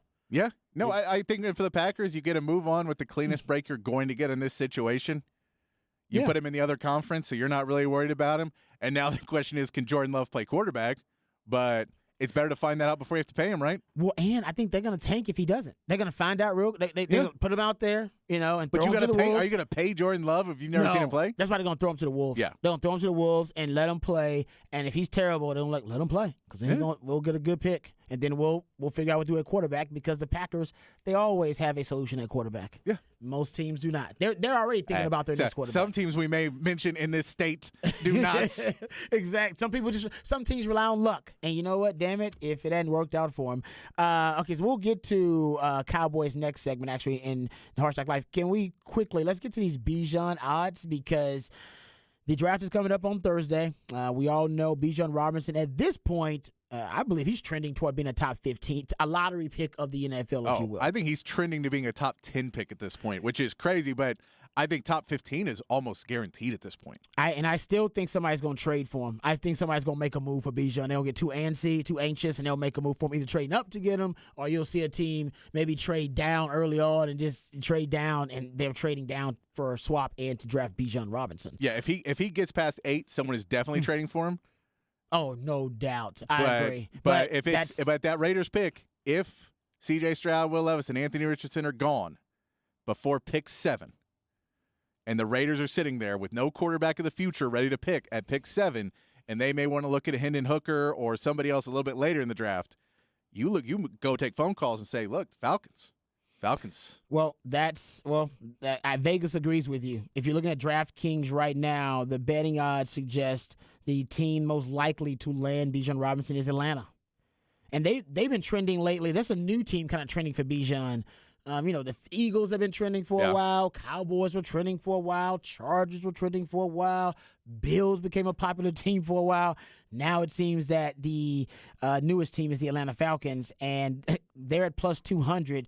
The next most likely team to draft Bijan actually is the Texans at plus 500. I don't think that's going to happen. I don't think the Texans. Oh, you know what? We might. Let's get into this a little bit too, since we got some time. We're talking about odds. Have you seen the odds now? The latest odds for who's most likely to be drafted number 2 overall behind Bryce Young? Because I'm not surprised by it. All the odds makers now are saying pretty much Bryce Young's going to be number 1 pick overall. Yep. Whether you like it or not, Texans fans, I do not. But right now, the latest odds for who will be most likely drafted number 2 are Will Levis. He's now the favorite to be drafted number 2 overall.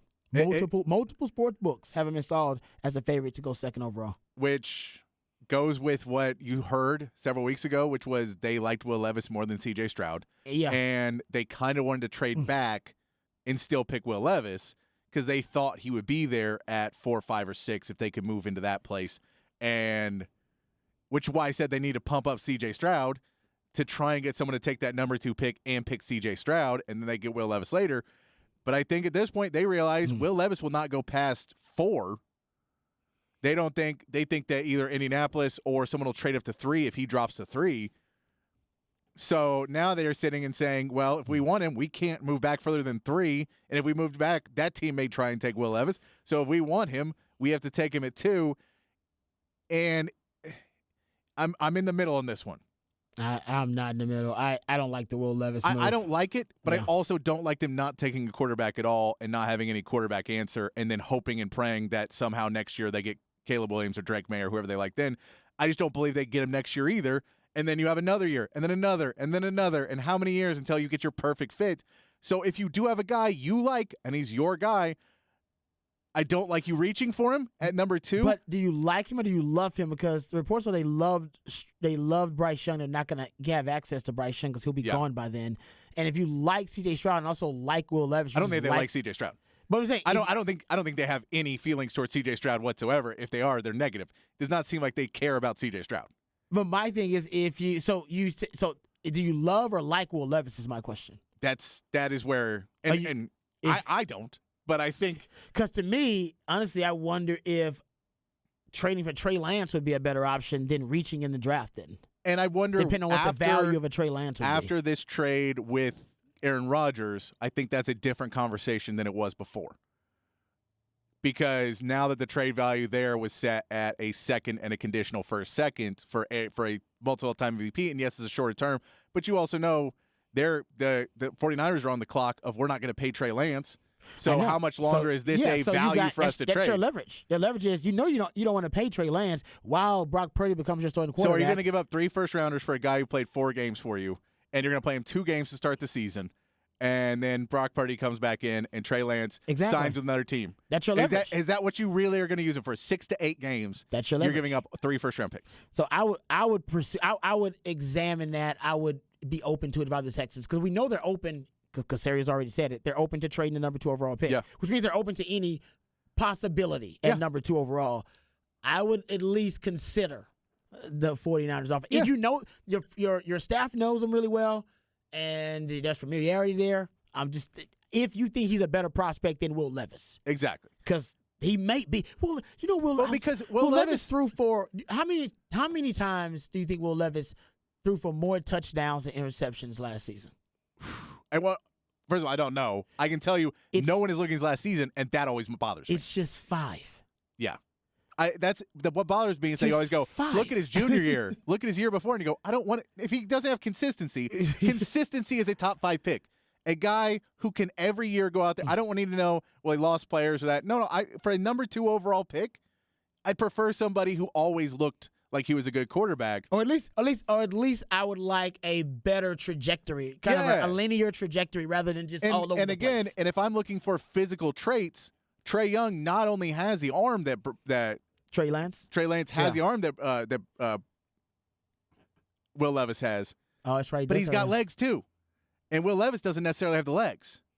So if we're saying, hey, we want a guy who's a physical specimen, Trey Lance fits that even more than Will Levis. Will Levis, they just thought, had better accuracy, I believe, in his penultimate year in college. And this is all because C.J. Stroud apparently is a bum based on all the evaluations, apparently. Oh, and apparently, I know, I'm also buying into your... I'm being hyperbolic. I'm buying into your Mulugeta claim, too. Oh, you buying into it I'm now? buying into it that the fact that he's not coming out and they're not defending him, it seems as if they don't want to go to Houston and Houston doesn't want to deal with him, and they're all just fine and dandy not being the number 2 pick in the draft.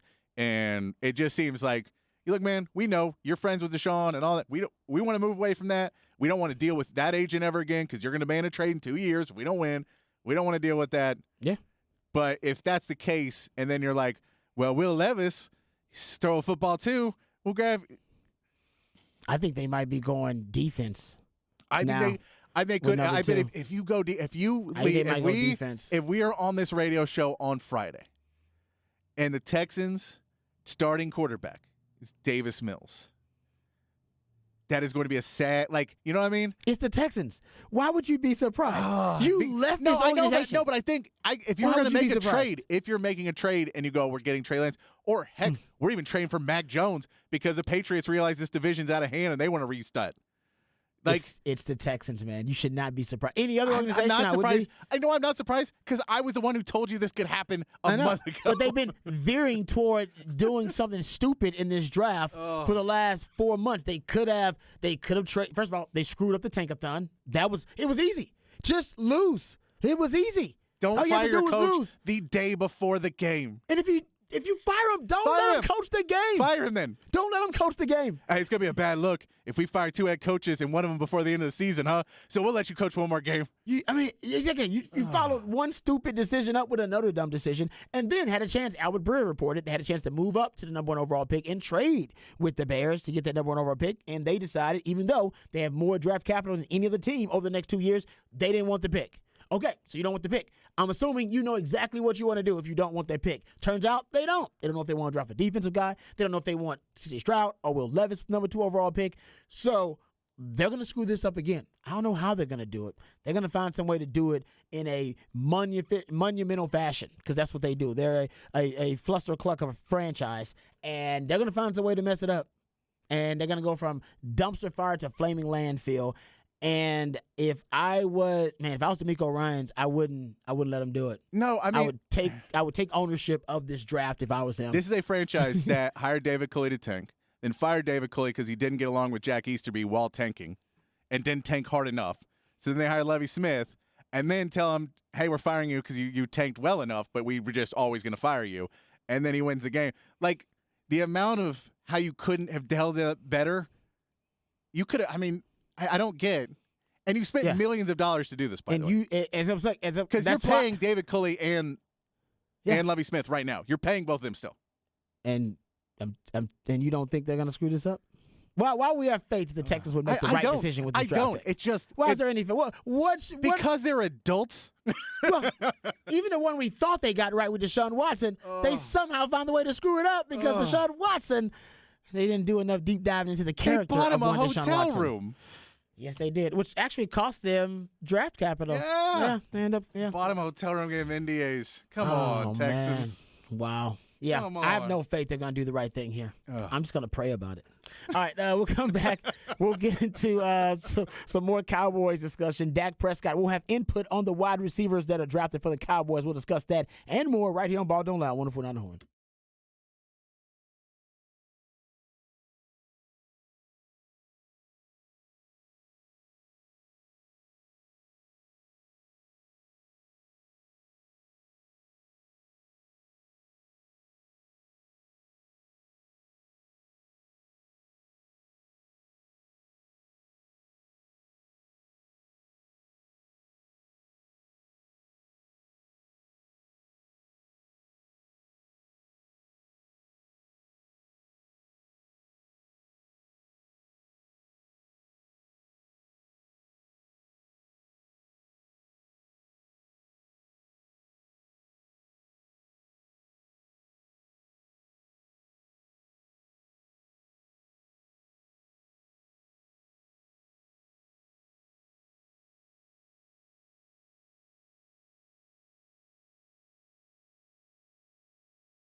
Welcome back to Ball Don't Lie right here on 104.9 The Horn. Smooth Soul Monday edition of Ball Don't Lie. This is my man Patrick Plays Jams, intended to soothe the tortured soul of sports fans out there who may have had a tough weekend. That was definitely the case for Texas baseball fans. But actually it's going to be a good weekend for a lot of NFL fans out there because the NFL draft is all about hope, and the NFL likes to keep hope alive this draft week. Matter of fact, we'll be out and about hanging out for our NFL Draft Day party. We'll give you some more details about that coming up. But also, my man Patrick, Specs Text Line, wants to know your bucket list items because it is National Bucket List Day. One of our texters wanted to basically, what do you want to do? I guess he wanted to cage dive with sharks. Is that what it's called, cage diving? Yeah. Is that what it is? Basically, you just locked up in a cage. So you're protected from the shark, but then you just go down there and kind of hang out with the sharks. I said, not really my thing. You know, I'm not really for the organized, life-risking recreational activities, but to each his own. Patrick, who has paraglided through the Swiss Alps? Yes. Wow. That is real. No, we didn't make that factoid up. That's a real thing. Patrick really did that.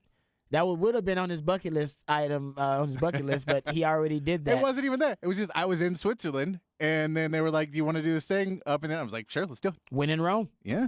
I mean, there you go. I cannot believe that. Go sit in a van driving up a rocky road for an hour and a half. It'll be fun. It would have been more fun to me than risking my life. But you were strapped to another human being. I was strapped to another human being. Honestly, I am willing to do some organized, life-risking recreational activities if I'm strapped to another, to a professional. Now the fun part. So you're at the top, you're at the top of this hill mountain thing, and then it's like you're running, and then you basically run, and it picks you up before you hit the cliff edge. Right? Oh, yeah, so that's how you do it. Like the wind, yeah. And then they're like, hey, so when you do it, we're going to put everything out. When you run, if we say stop, like fall on your butt, stop. Because it means the chute's not opening, the lines got tangled or something. And so stop, because you'll just run off a cliff. Oh, well, that's great. So the first couple of people do it. First couple people do it just fine. I start to go down, and you sort of stop. I'm like, oh, no. So they're going to stop. We're going to go back up the hill, and they had to redo it. Yeah. Yeah, so how long is this running start? It's not that long because it's like so. Basically, you have probably. But that's not good. I need a.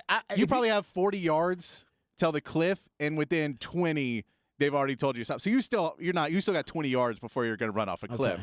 And when it happens, you just get picked up. Like you're up when you go. But if there's a malfunction. No, exactly. They tell you to stop.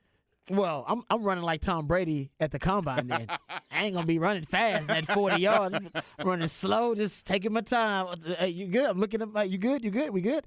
All right, there you go. Bucket list items. Texter wants us to know, though, in case we were afraid of the shark attacks. He said, Rod, most shark attacks are in 3 feet of water. Yeah, so why are y'all trying to scare us about sharks? See, I used to have a rule that I only went into the ocean like nipple deep, like just chest high. Now I'm changing that rule. Now he's going in with the yardstick. Yeah, now if the yardstick's underwater, if it goes above the knees, now I have to question it. See, thanks, Texter. You just basically decreased my Rod's wife life. would like to thank you for ruining more fun at the beach. Oh no, she knows. She already knows this. She already knows. She knows. I'm the guy wearing like a life vest, just randomly around when I'm getting too deep into the water. Too deep in the water. Just say. Yeah, and then we had another texter be like, I'll show you this shark tracker that shows that there are great whites in the Gulf. Like, come on, man. I'm gonna be there in like a month and a half. Great whites. You taking Lou too? Yeah. Don't be. Hey, Lou. Make sure Lou's safe. Lou don't even want to be in the water. Lou's gonna be maybe paw deep in the water. Lou. Okay, me and Lou can kick it then. Yeah. maybe paw deep. I don't know if he's gonna go. He's a man after my own heart. Then. All right. Let's talk about the Cowboys. I like this story. I thought it was interesting. So Dak Prescott reportedly is going to have input on the Dallas Cowboys wide receiver prospects that they're going to draft this season. He said, quote, I'm going to do a little bit like last year. When he was asked about, he said the Cowboys gave him tape of a couple of wide receivers that they may draft. He said that he's going to review the tape and he's going to actually reach out to players. He said, quote, I'm going to do a little bit like last year, a couple of receivers. I have their tape, watch them, may give them a call, and maybe we take them. Maybe we don't. But it does feel good even to have input and to know it is listened to. Okay, and this is brilliant by the Cowboys, by the way, because I was in H-Town, and my man Patrick remembers this too. I was in H-Town when the Deshaun Watson drama first started to rear its ugly head, and it actually wasn't about his stuff off the field. it was the DeAndre Hopkins trade. Yeah. That he was upset about because the Texans didn't reach out. And he wasn't upset that he traded him.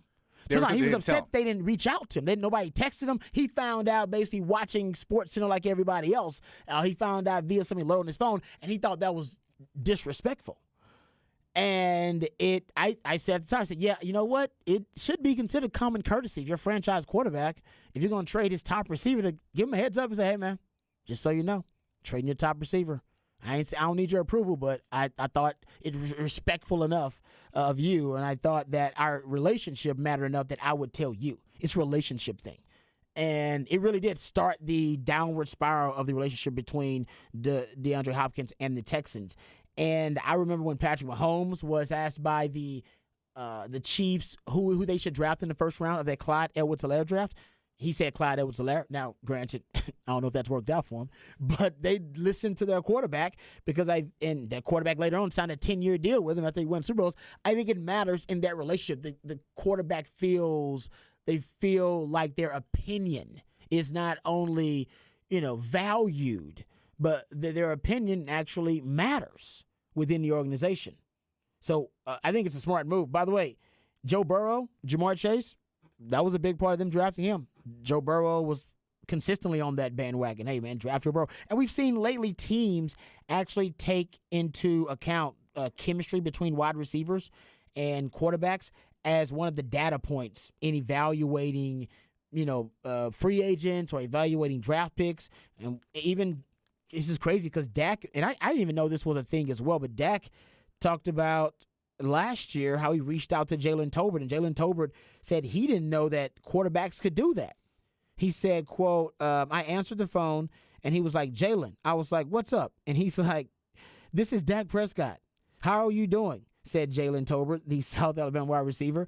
He said, for a minute, it was surreal because I never knew quarterbacks would call prospects, but it was an awesome, great experience. He said they talked for like 20 minutes and that the Cowboys really did value what Dak had to say. Will McClay said, quote, for me, that was a Dak thing. The importance of him to the organization. He reached out and said, hey, here's some guys to do your thing with because we're 50-plus years old here. We have an impression and feeling about players and guys and in that locker room and also pick up tendencies, and it was important for a great person like him to reach out to these guys. Smart move. Yeah, no, exactly. I mean, because you see so much of what scouts do is not just on the X's and O's and watching game film and trying to pick out a guy.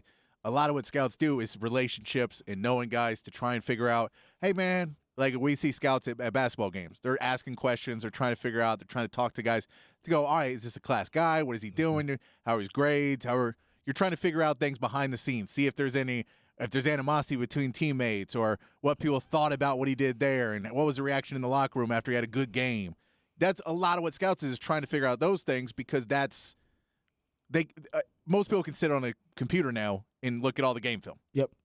So it's about that is relationships, and they realize the Cowboys in this realize, hey man, we're sending our scouts out and everything, but again, these are all guys in their 50s and 60s and 70s, so they may not be getting the answers they want to get. They may not have the right viewpoint on it, that when they say, hey, man, they're listening to this band, no matter what band or artist they say, your head is like, I've never heard of that person before. Yeah. And Dak hears and goes, oh, do you like that song? Mm-hmm. And it's just a different viewpoint question on it. He knows how locker rooms are now versus someone who hasn't been in a locker room in 40 years. Exactly. Well, been in locker rooms, but, that guy may be willing to open up to Dak because he's closer to his age range, that kind of stuff, than he would be to, some scout, like you said, who's 40 or 50 years old. Yeah, I mean, how much one of the people at work, you'll talk to your coworker about how you don't like your boss, or you'll talk to your coworker about an assignment you don't like, or whatever that is. But if your boss walks in, you're not going to go, man, this sucks, you suck, and I'm out of here. So if your potential employer is calling you, you're not going to necessarily be full upright with them. No, I just think it's interesting that NFL teams now are starting to value the kind of the indefinable, intangible, or immeasurable quality that is chemistry. Like, he's basically saying, like, no, I want to see if Dak's got some chemistry with these guys, and that was part of it. And we saw, obviously, Joe Burrow, Ja'Marr Chase, Jalen Hurts, and Devonta Smith. Tua and Jalen Waddle, Derek Carr, and Devontae Adams, Kyler Murray, and Marquise Brown before they trade them. Like, teams now are starting to look at the overall relationship a quarterback has with a receiver and go, maybe there is something that sets this relationship apart on the field because they have a special whip appeal. They have a special indefinable quality that makes their connection unique. It's interesting because the NFL really doesn't operate that way. That's like a feelings thing. The NFL don't operate in feelings. Yeah. The NFL is about things they can quantify, numbers. But it's Jerry Jones. Jerry Jones likes feelings. Jerry Jones is about feelings. Hey, what was that player survey they did? It was like player family treatment, A+. Yeah, exactly. Like they treat everybody like family. To a fault. If you look at the position though that has been visited or at least that has been interviewed, whether it be online or in person, by the Cowboys, it has been cornerback number 1, 13 cornerbacks, and 11 wide receivers. So wide receiver the second most. At least the second most interviewed or the second most visited position for the Cowboys during this offseason leading up to the draft. All right, we come back. We got off the record on the other side right here on Ball Don't Lie 104.9.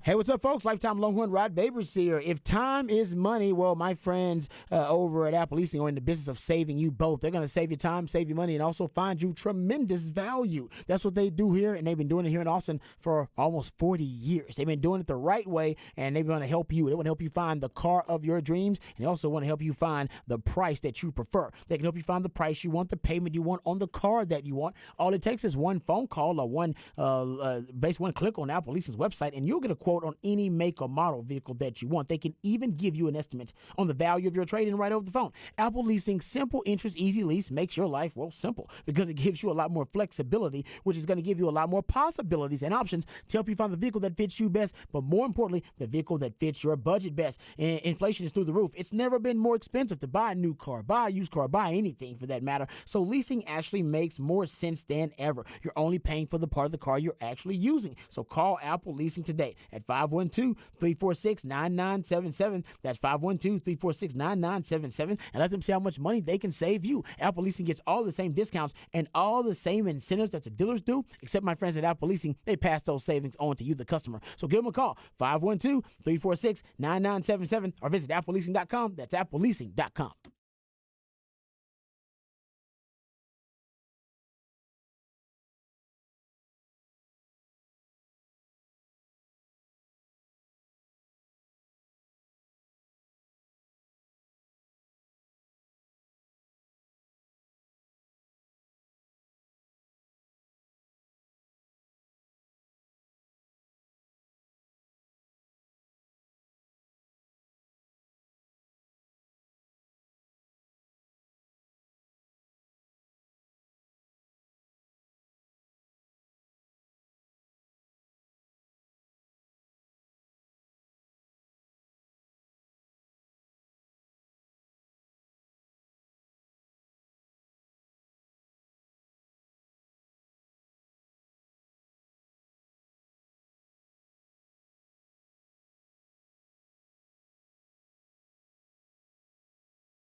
Wow. Breaking news Monday. What were we on? 4 different breaking news stories so far today? I think so. We'll try to keep up with all of them. Here's the latest that hits close to home. The Houston Rockets, them Rockets, they have basically decided to hire Ime Udoka as their new head coach based on the report from Adrian Wojnarowski.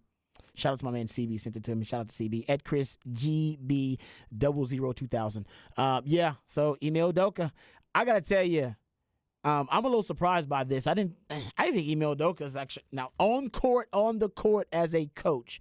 I think he's a damn good head coach. Obviously, there's a lot of baggage that Ime Udoka brings. Is there any baggage still with him now? He doesn't have any baggage in relation to like any suspensions or anything like that. I don't think in so. His future, he's done with all that. I think that was going to be done in house, and that was like a team thing, not an NBA thing. Yeah, not a so league I think. Thing.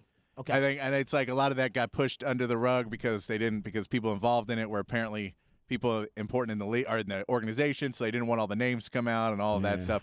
So when you don't have all that out, it makes it harder for the NBA to have a suspension because if you're going to let the NBA handle it, then the NBA is going to leak all that information eventually. And so I think they were like, cool, let him go somewhere else, let him do whatever, just forget about it. Let's push this behind us and forget about it. And that's what it seems like they're going to try and do. And look, I think he's a great coach. I would have preferred them hire someone else. I don't want to have to play him as a Spurs fan all the time. That's what I want to hear as a Rockets fan. Yeah. No, I think he's a really good coach. They got some – if they're able to continue to grow this talent on the team, which he did a really good job in Boston when they had a lot of good young talent but just weren't putting it together, he was able to turn that team around very quickly and get him to play for a finals. I don't think the Rockets are playing for a finals next year. But – they can, should make the playoffs. But you should be. You should play in a playoffs. Yeah. I think you should be there when you're talking about at worst getting I think the 4th or 5th pick overall is your worst case scenario. You're still getting another really good player to pair with Jalen Green and with Jabari Smith. You should be able to make some runs. You're going to have some money for free agency.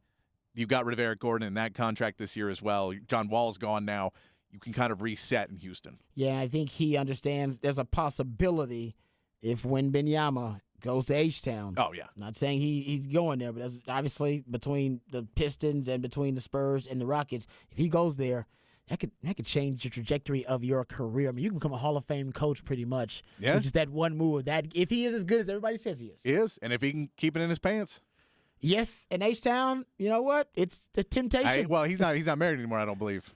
I don't. Were they married? He was never married, but he was partner with. He was in a long-term relationship. He was. I mean, they had kids and everything. Right? They were together for a long time. Yeah, and I think it's a good hire. Like I said, he had baggage. He still obviously is probably dealing with some of that. But as long as he has gotten his act together off the court, and that's not too much of a distraction, the Rockets just made a hell of a hire. Ime Udoka as their next head coach. All right, we come back. We'll hit all the breaking stories on the other side. We'll just hit all of them, as many as we can, and then we'll dive into some of the other topics. I still want to hit the NBA a little bit.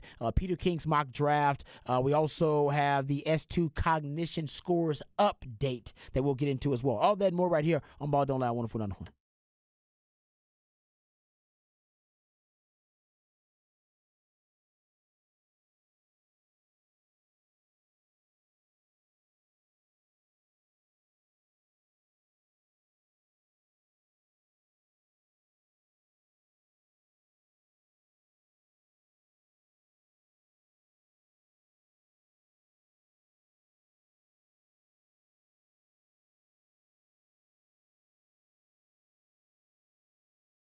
Hey, what's up, folks? Lifetime Longhorn Rod Babers here. We all know Austin is a beautiful city, thanks in no small part to the skilled craftsmanship of Iron Workers Local UN 482. They don't go to the office, they build it. They've been helping shape this great city since 1935, and as the city continues to grow and thrive, so does Iron Workers Local UN 482. You see the labors of their love all over this great city in iconic landmarks like DKR Stadium and the Pennybacker Bridge. And so right now, if you're looking for an exciting new career and you're frustrated with your work choices and you want to change in your career, something new, new, something fresh, you can become a member of Ironworkers Local UN 482 and accept the challenge of becoming the best version of yourself while helping shape Austin's economic development. Ironworkers Local UN 482 are hiring 3,000 people right now for a huge project. So become a member of Ironworkers Local 482 and take pride in the type of teamwork and craftsmanship that helps shape the future of this great city. So maximize your potential and be your best self today by applying at ironworkers482.org. That's ironworkers482.org.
All right, welcome back to Ball Don't Lie right here on 104.9 The Horn. It is a Smooth Soul Monday. That's when my man Patrick plays jams intended to soothe the tortured soul of sports fans who might have had a tough weekend. That was definitely Texas baseball. We had a text who said, so on Friday, who was the dummy calling for a sweep over OU? Talking about a sweep before a pitcher's thrown, it's the same as telling a pitcher, dude, it's the 8th inning and you got a nice no-hitter going. I think that was Zay, if I'm not mistaken. It was not me. He was just talking some trash. Yeah, he was talking trash. Well, it's OU. We always talk trash at OU. We talk trash at OU, so I'm not blaming them for that. Nobody thought they'd break out their brooms. That's why Harsh didn't show up today. He did not want to talk about Texas baseball. He's like, nah, if I don't show up, they're going to talk less. No, and they moved the game, and the weather's nice, which I was telling my buddy had some Sunday plans, and I was like, well, it's supposed to rain, and I was like, you know what? Texas moved the game, so it'll probably be fine now. If they didn't move the game, it was going to rain, but Texas moved the game. We had to change our schedule, so I'm assuming it'll be fine now. You got a texter also saying, hey, I can hear my uncles playing dominoes right now with this song. I said I thought of Bucky Godbolt when I heard this. Yeah. I was like, I feel like the Bucky's going to call in right now. I know. Bucky called in last time I played some Johnny Taylor. Did he really? Yes. I Called in when I like, played him Johnny Taylor last week. I do feel like that's Bucky's jam right there when he's gardening half naked. That's some good stuff right there. Or butt naked, however he gardens. I think he actually gardens naked. Hopefully he doesn't do it anymore anyway. But either way, also, it is National Bucket List Day. My man Patrick said he wants to hear about your bucket list items, so thank you guys for your participation. Send in your bucket list items all day long. One here says, my bucket list item is to hook up with a beautiful, muscular woman and a gilf. Yeah. I don't even know why the They could be the same one. He wants to, could be. The same one. I would say when I was at Texas, though, one of my big regrets, I never dated a volleyball girl. A girl who played volleyball. Yeah. Because because they're obviously much larger, most of them like over 6 foot and they're very athletic. And, I measured in at 5'9.5". Oh, actually 5'8.5" at the combine. I just gave myself an extra inch. Most guys out there, you feel me. But I dated track girls, soccer ladies. Oh man, I went around the athletic department as much as I could. Never a volleyball girl. And I think to myself now, when in your life are you going to get a chance to date a woman like an Amazon, like that beautiful athletic Amazon? Like I never would have got that chance because in everyday life, those kind of women don't date 5'8" guys. Like she would date me in that world because we're in the athletic department world. I'm a football player, so my height, you know what I mean? I even though I'm only 5'8", I may be like, I don't know, 4 inches shorter than her or whatever. She'll look past that. She's like, oh no, he's a great athlete. He might play in the league, that kind of thing. These days, you can't just go up to a 6'2" woman in a club when you're 5'8". That don't work. No. You could, but you're going to be you better be standing on your wallet. You better be standing on your wallet. She better see you drive up in something nice. You know what I mean? Or you got a Rolex or something. So that was one of my big regrets. I wish I'd have done that. I guess it's still technically a bucket list item, but I am married. Yeah. And my wife is not a bucket list. I had a fun night with a former Miss Fitness USA in Mexico once. Who may fit into both of those categories. Boom. So a little bit of an older woman. I was younger, so I don't know how. You know when you're young and you don't know how old somebody is? When you're like in your early 20s, you don't care. And you're like, she's older than me, so she could be 35 or 65. Exactly. No clue. You don't care. No clue. You're like, she looks good for her age, so whatever age she is, she looks damn good for her age. age. It's like I was Miss Fitness. I'm like, don't tell me the year. We're good. Dude, so you got a chance to see. It's good because when I get massages, sometimes and I don't care if it's a man or a woman, but I do want strong hands, and ideally I want a woman with very strong kind of hands. So I do want a muscular woman to rub me down. So I think a part of that is the volleyball thing. She'd be strong. She can manhandle me a little bit. Yeah. I want to be manhandled. I've never been manhandled before in my life. I like a good, volleyball, just a manhandle. I'm 5'8". She just has her way with me. I'm you know what? That's on my bucket list, but now it's over. It's over. I'm married to the woman I love. If you're listening, baby, I love you. Yeah. We're going to have to get her some one of those grips chinklers. Did you get manhandled by this bodybuilder? No. Okay. No. All right. No, she was very fit. She was fit. She was very fit, but and she couldn't like just. I'm not a tiny. I was much skinnier then, but I'm not a small guy. This is true. All right. So now I think we gave way too much information on that one, but I enjoyed it. We found out earlier with the same TMI type exercise that Patrick, at one point in his life when he was 18, went paragliding through the Swiss Alps. Yeah, I went to Europe for like 2 weeks. We just went around Europe. He just dropped that on us at the beginning of the show. I'm like, I'm your neighbor. I live like a mile from you. I've been knowing Patrick since we started working here. Before we started working here. You never dropped that on us? All right, I would say you're my only neighbor who knows that, but we do know some other people that I used to live like down the street from you, and know my friend who still lives there. Yeah. So they probably know that. I'm sure they've forgotten it now. Yeah, but still, I didn't know that. Now I can't forget it. I'm gonna drop. I'm gonna brag to other people about your story. So I think it's cool. We had a texter said they wanted to go cage diving with sharks. We said no because we didn't think that was very safe. And another texter said vending machines will kill twice as many people as sharks every year. Is that true? Or are you just throwing out random factoids on the Specs text line? I imagine people rock those vending machines and get caught underneath. You're already famished, so your starvation is coming even sooner. That is true. Someone says, last bucket list item for me is free diving with great whites. So, man, it's a big. People want to go with sharks and do very dangerous things with sharks. It's like 4 or 5 texts about shark diving here. Yeah, I don't know. Is Shark Week coming up? When is Shark Week? I don't know when Shark Week, which is just celebrities with sharks now. Oh yeah, that's right. It's not. It's barely. It used to be about sharks, and then it got really.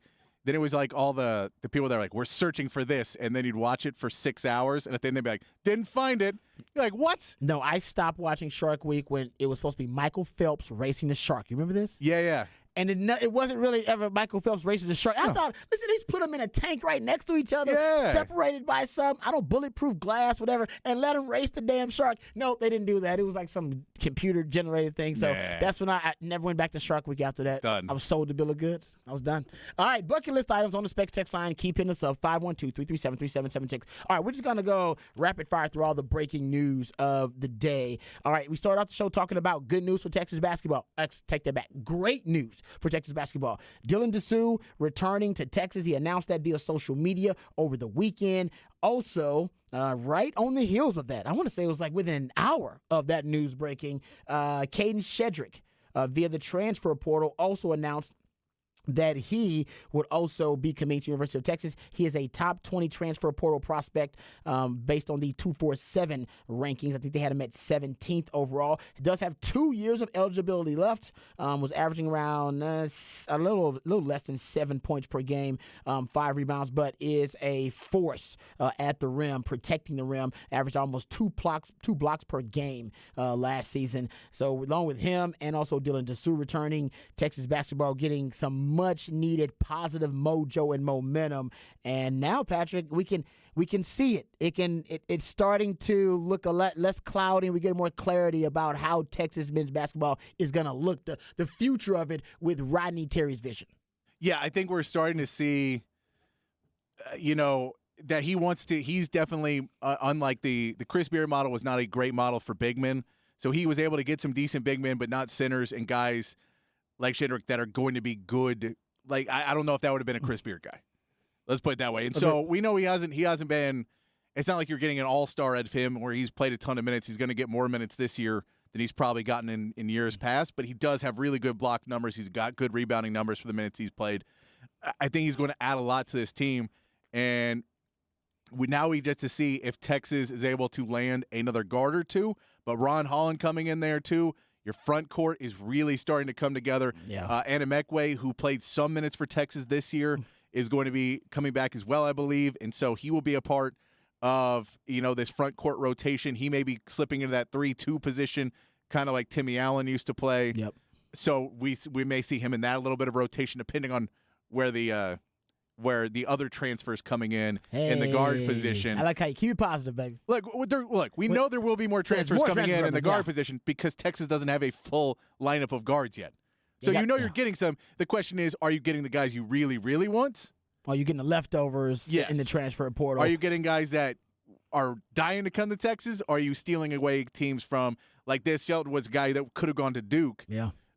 When Duke lost out another transfer because Filipowski is coming back. And even getting him over K-State right now, considering how hot K-State is. K-State looks good. People really enjoy, they like the way Coach Tang coaches.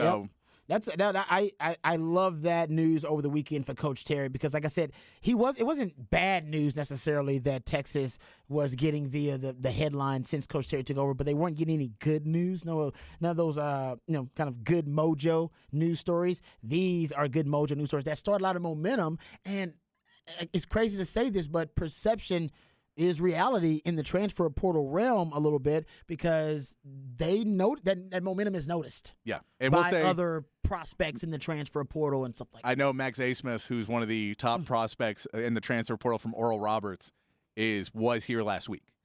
So that is another name that he is very sought after.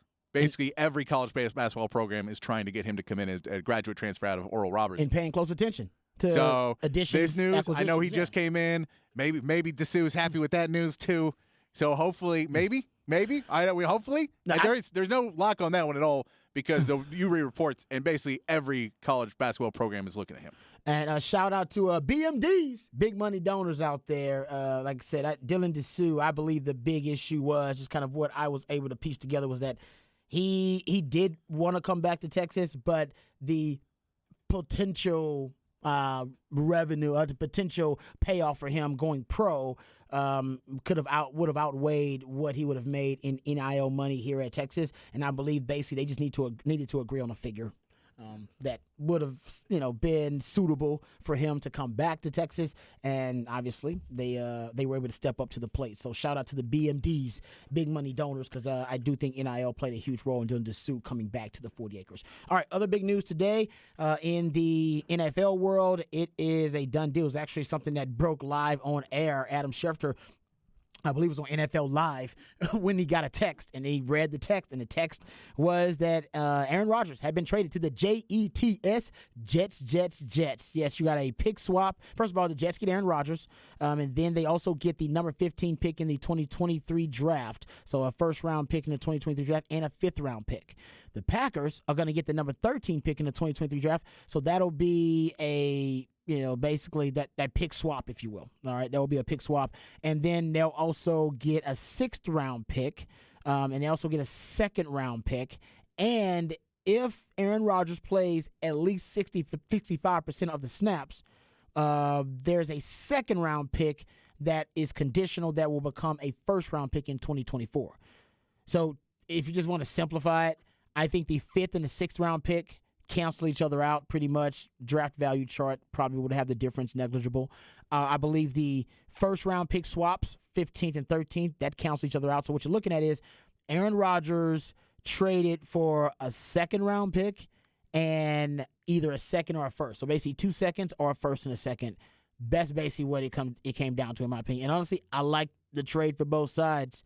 I do think an Aaron Rodgers with a chip on his shoulder, just like the Aaron Rodgers that was upset when they drafted Jordan Love, and he felt slighted, and he felt, that everybody had counted him out. Everybody thought he was done for, and I think that was a big part of the motivation that led to him being an All-Pro that year and also being the MVP.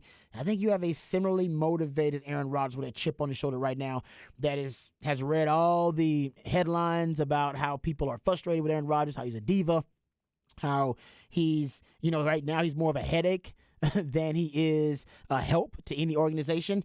I just think it's like the hot to crazy ratio. We always say with women, it's a hot to crazy ratio. Is she as hot? Is she as crazy? Or is she crazier than she is hot? Because if she's crazier than she is hot, then you need to move on. But if she's just as hot as she is crazy, then that's okay.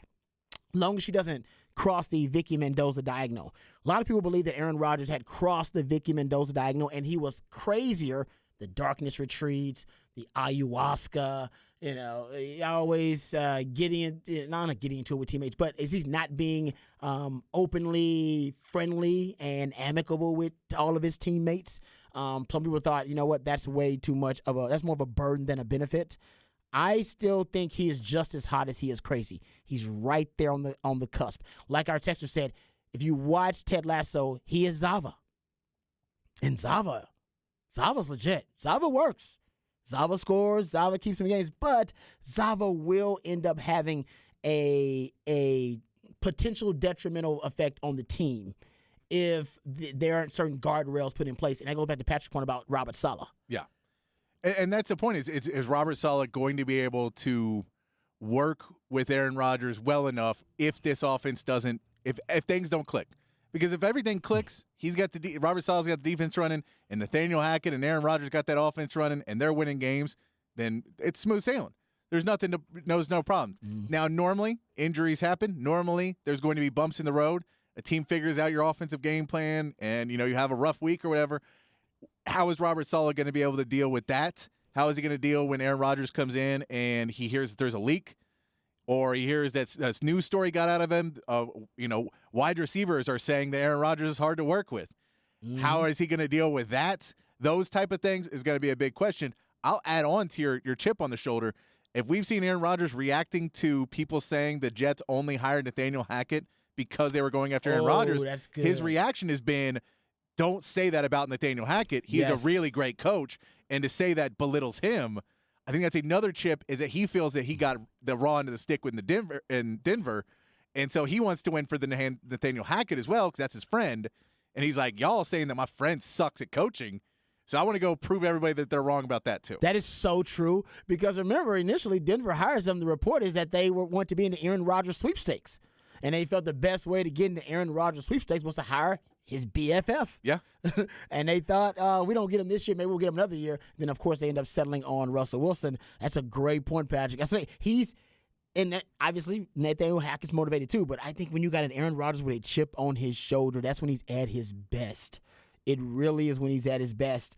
And like I said, he's definitely got that chip on his shoulder. I know the skills have deteriorated to a certain extent. Father Time is coming for us all. But you guys know quarterbacks are aging gracefully. And he's been big into being a hippie ever since he started. He was dating, I forgot the last girlfriend's name, the Hollywood star. Yeah, I can't remember either. But. Yeah.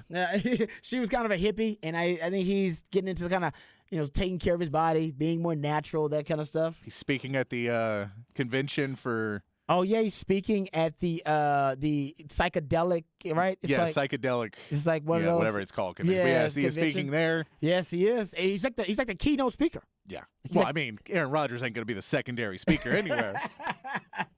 Well, he now believes in the power of like psychedelics and like their ability to help you through trauma or work your way through trauma and things like that. I'm not hating on that, but that's what I love about Aaron Rodgers. He's outside the box, but he's not boring. Like no, he's not. No, I mean when someone's trauma is Alex Smith getting drafted over you. That's I don't know what it's, but he's got something with his family. I know he's got family stuff. I'm just making fun of that. Yeah. There's still a story that NFL Network was ready to go with their Alex Smith, Aaron Rodgers.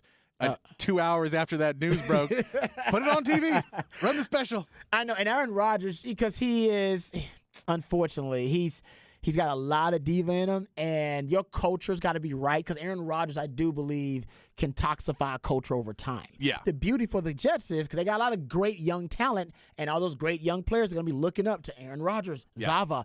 Hey, teach us the ways. And the good news for the Jets is he won't be around long enough to basically turn that entire culture into a toxic culture. The toxicity only has a certain amount of time. Yeah. Right? To lay hold. So I think ultimately he's going there. He wants it to work. They want it to work. I don't know if they're going to win the Super Bowl.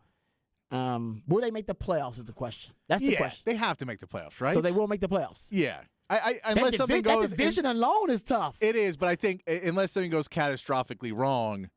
So you're saying 3 teams from that division are going to make the playoffs? No, but I could see Miami regressing if they don't have health at quarterback position. Yeah. And the Bills, they've just been good for so long. You never know. And the Brian Dable impact, I think you brought that up, was astute. It's not a hardcore regression. It's not a precipitous drop off, but they're not the same team. No, but the cracks are easier to see. We went into last year saying they were one of the favorites to win the Super Bowl, and by halfway through the season, you were like, they're one of the favorites to win the division. You know what I mean? Like it changed where you went, oh, they're not on the Chiefs level, and you saw they weren't at that level of the AFC, where now the Bengals are starting to maybe overtake them in that AFC conversation, where who's going to be in the AFC Championship game every year. And now the Jets are trying to get in there because you say the Bengals are in that conversation every year, the Bills are in that conversation every year, and the Chiefs are in that conversation every year. Seems to be. And now it's, all right, well, now are we putting the Jets into that conversation as well as a team that they think for the next 2 seasons should be in that AFC Championship game?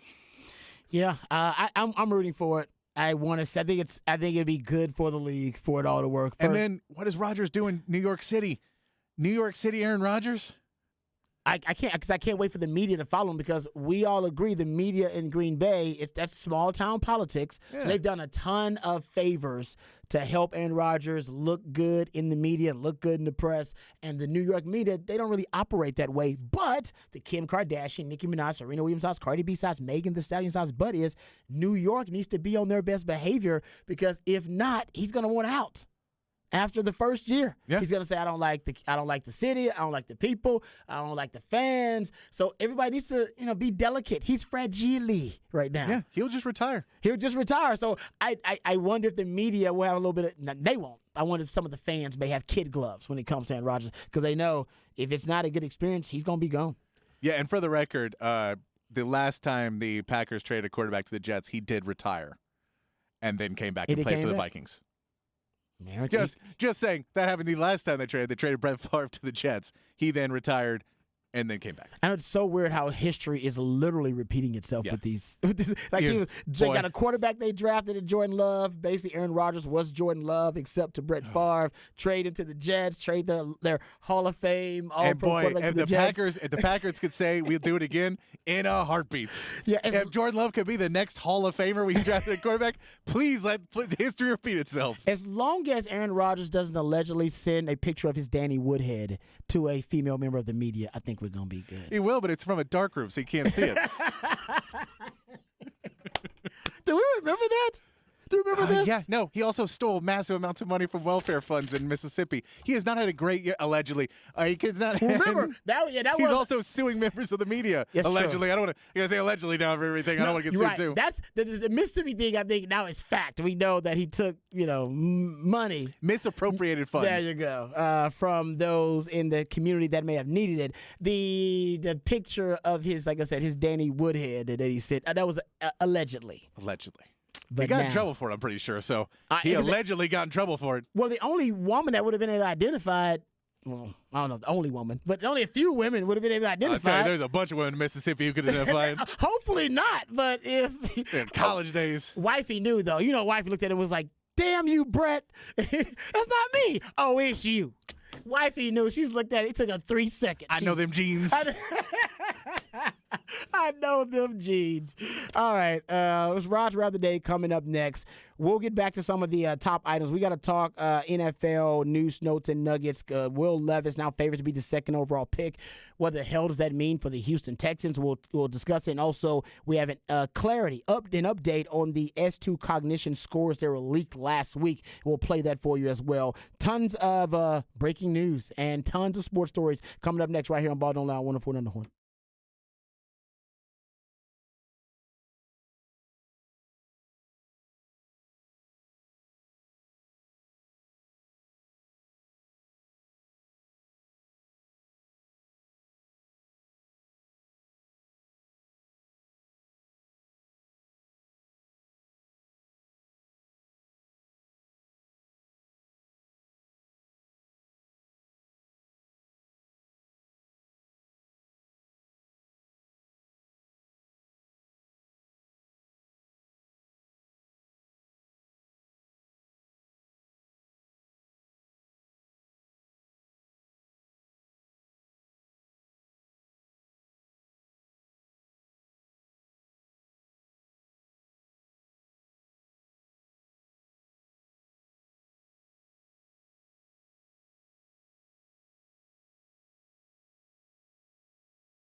All right, welcome back to Rod's Rant of the Day, right here on Ball Don't Lie. I want to get into a couple of items. There's a lot of breaking news to get to, so we're just trying to hit as many bases as we can.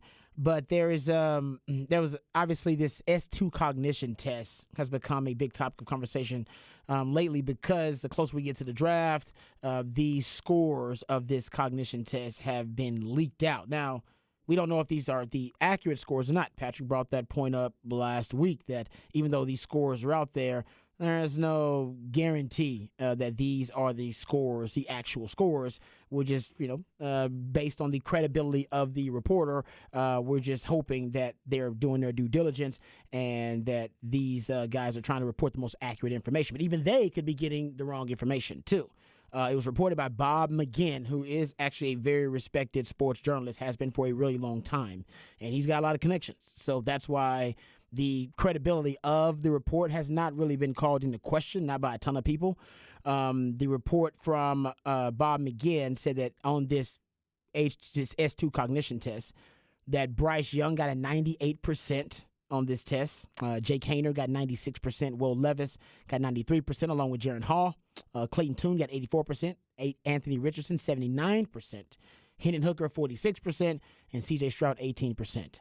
Yeah, that is a drastic drop-off. Now, we played the audio last week of the creators of the S2 cognition test trying to explain exactly what it is and exactly what it entails. So we already broke it down exactly what the test is, and it's basically just reaction and processing, how fast players can react and process. It is not an intelligence test like the Wonderlic, not different tests altogether.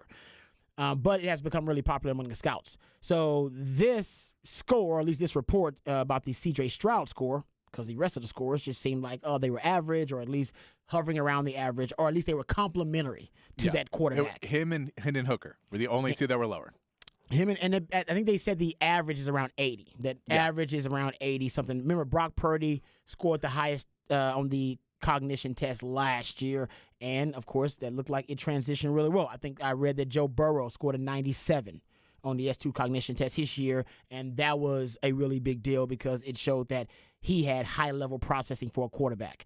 So recently on the Pat McAfee show, one of the creators of the test decided to go on to clarify this report by Bob McGinn that these were indeed the S2 cognition scores. Here is what he had to say.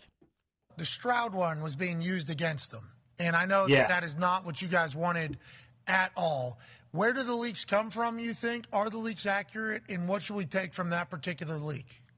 Yeah, so I will say from the outset here that, the day that happened, that those leaks happened, my phone was blowing up from general managers and our attorney. And so we can't speak on specifics. What I will say is the list of scores that I have seen, 2 of those scores are not accurate. They're not accurate at all.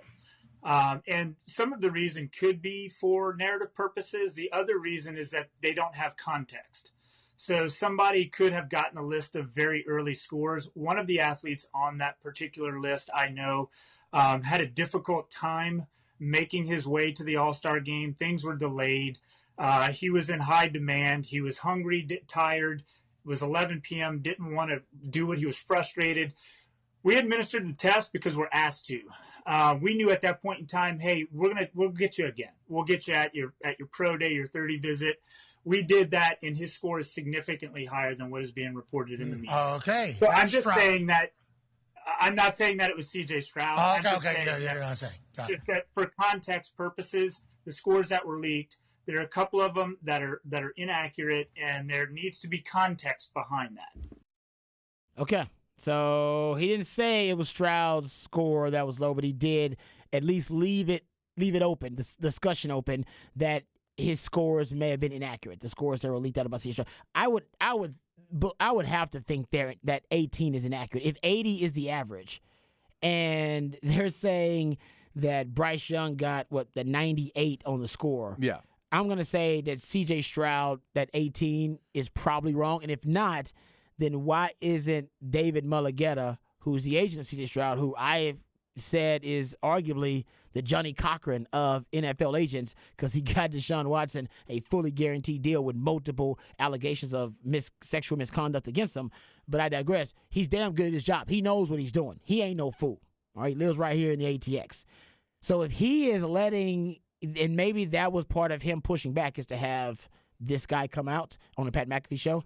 But I haven't seen any other pushback disputing those scores, and it's been about 4 days now, right? We're going on, I think came out on Thursday night, I believe. Man, to me, I'm going back to my conspiracy theory that who is behind the smear campaign of C.J. Stroud, and why is his draft stock dropping so precipitously?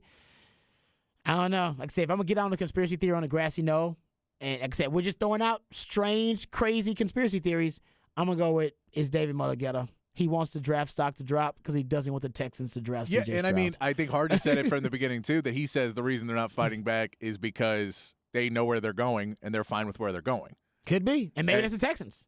Well, but wherever it is, wherever they think they're going or know that they're going, they got a promise that they'll get drafted. Whether it's Indianapolis at 4, whether a team says if they fall to 3, they'll trade up for him at 3, and if that's something like that, where they're like, we'll trade up if you're still there at 3, and they go, cool, we'll be there at 3. Let me do my job. 18%.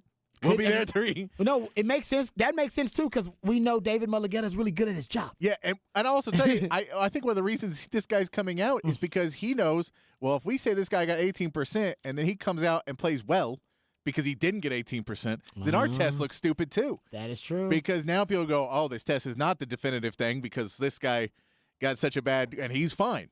I agree with that. And, I mean, if he got 18%, Ryan Day needs a raise. I think that's what they're trying to throw that out there.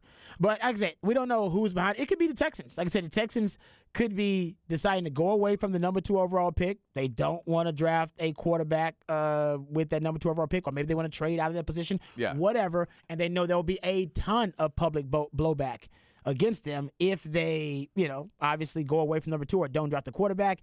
And they could always go back to the draft stock, the precipitous drop of the draft stock of C.J. Stroud and these scores and all the other reports as to why they did not draft one C.J. Stroud. Kind of cover their rear ends. Yeah, I mean, and it's like I want you to draft the quarterback, but if you don't draft C.J. Stroud and you draft Will Levis, and C.J. Stroud turns out to be a better quarterback than Will Levis, which could be very hard, could be very easy. We don't, because it depends. Because Will Levis sure is not a sure thing by any stretch of the imagination. So if C.J. Stroud goes 4 to the Colts, and you draft Will Levis at 2, and one of them beats you every single year because you're in division, that seems like a really bad way to go. That if you're not going to take C.J. Stroud, I don't necessarily know if you want to take a quarterback there, and I might be more okay if you can make the deal to go get Trey Lance.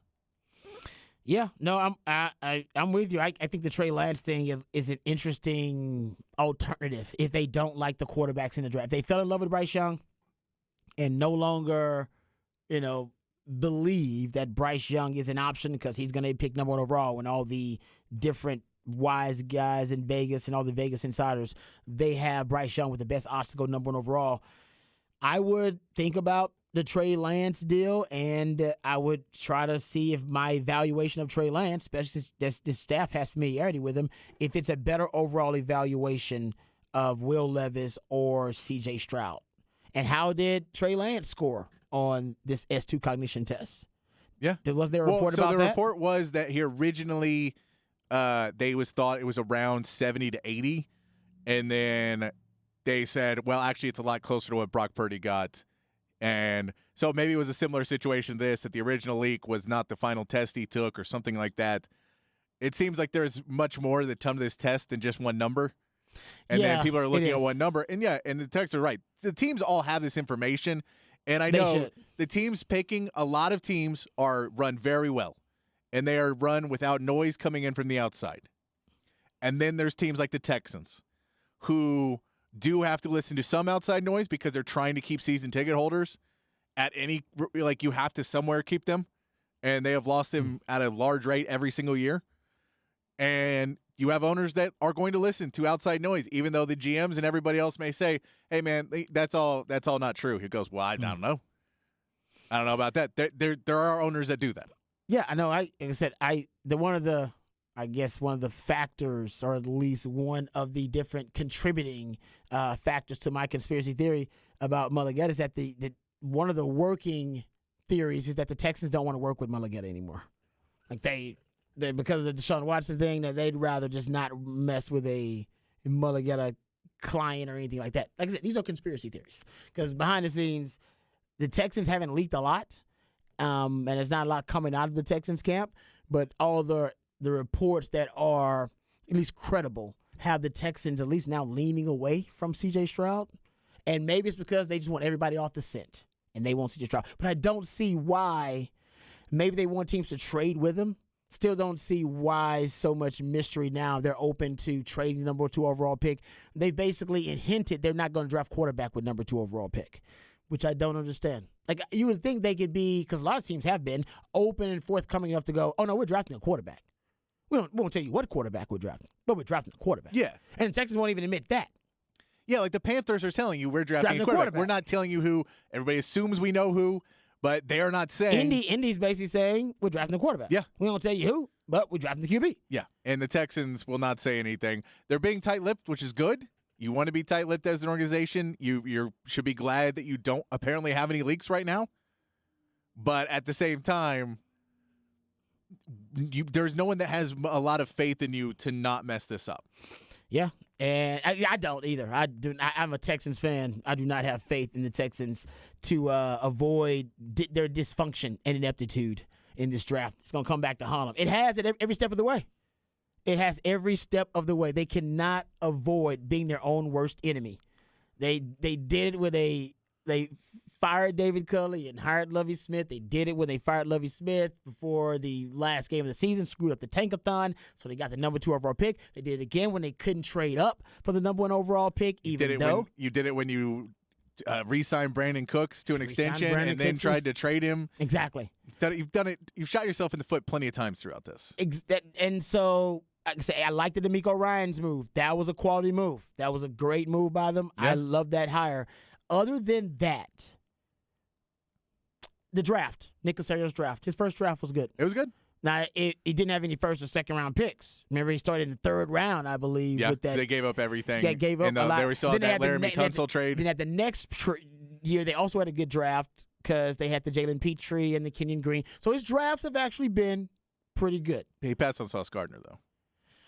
He did pass. If Derek Stingley doesn't work out, you're right. That's going to come back to haunt him as well. Stingley's been good, but Sauce Gardner seems to be generational at this point. It's 1 year, but it seems like he could be generational talent. Yeah. So those three things. And by the way, you get credit for the D'Amico Ryans hire, but you're paying 3 head coaches right now. Exactly. It's your 3rd head coach, and you've been there for 4 years? Yeah.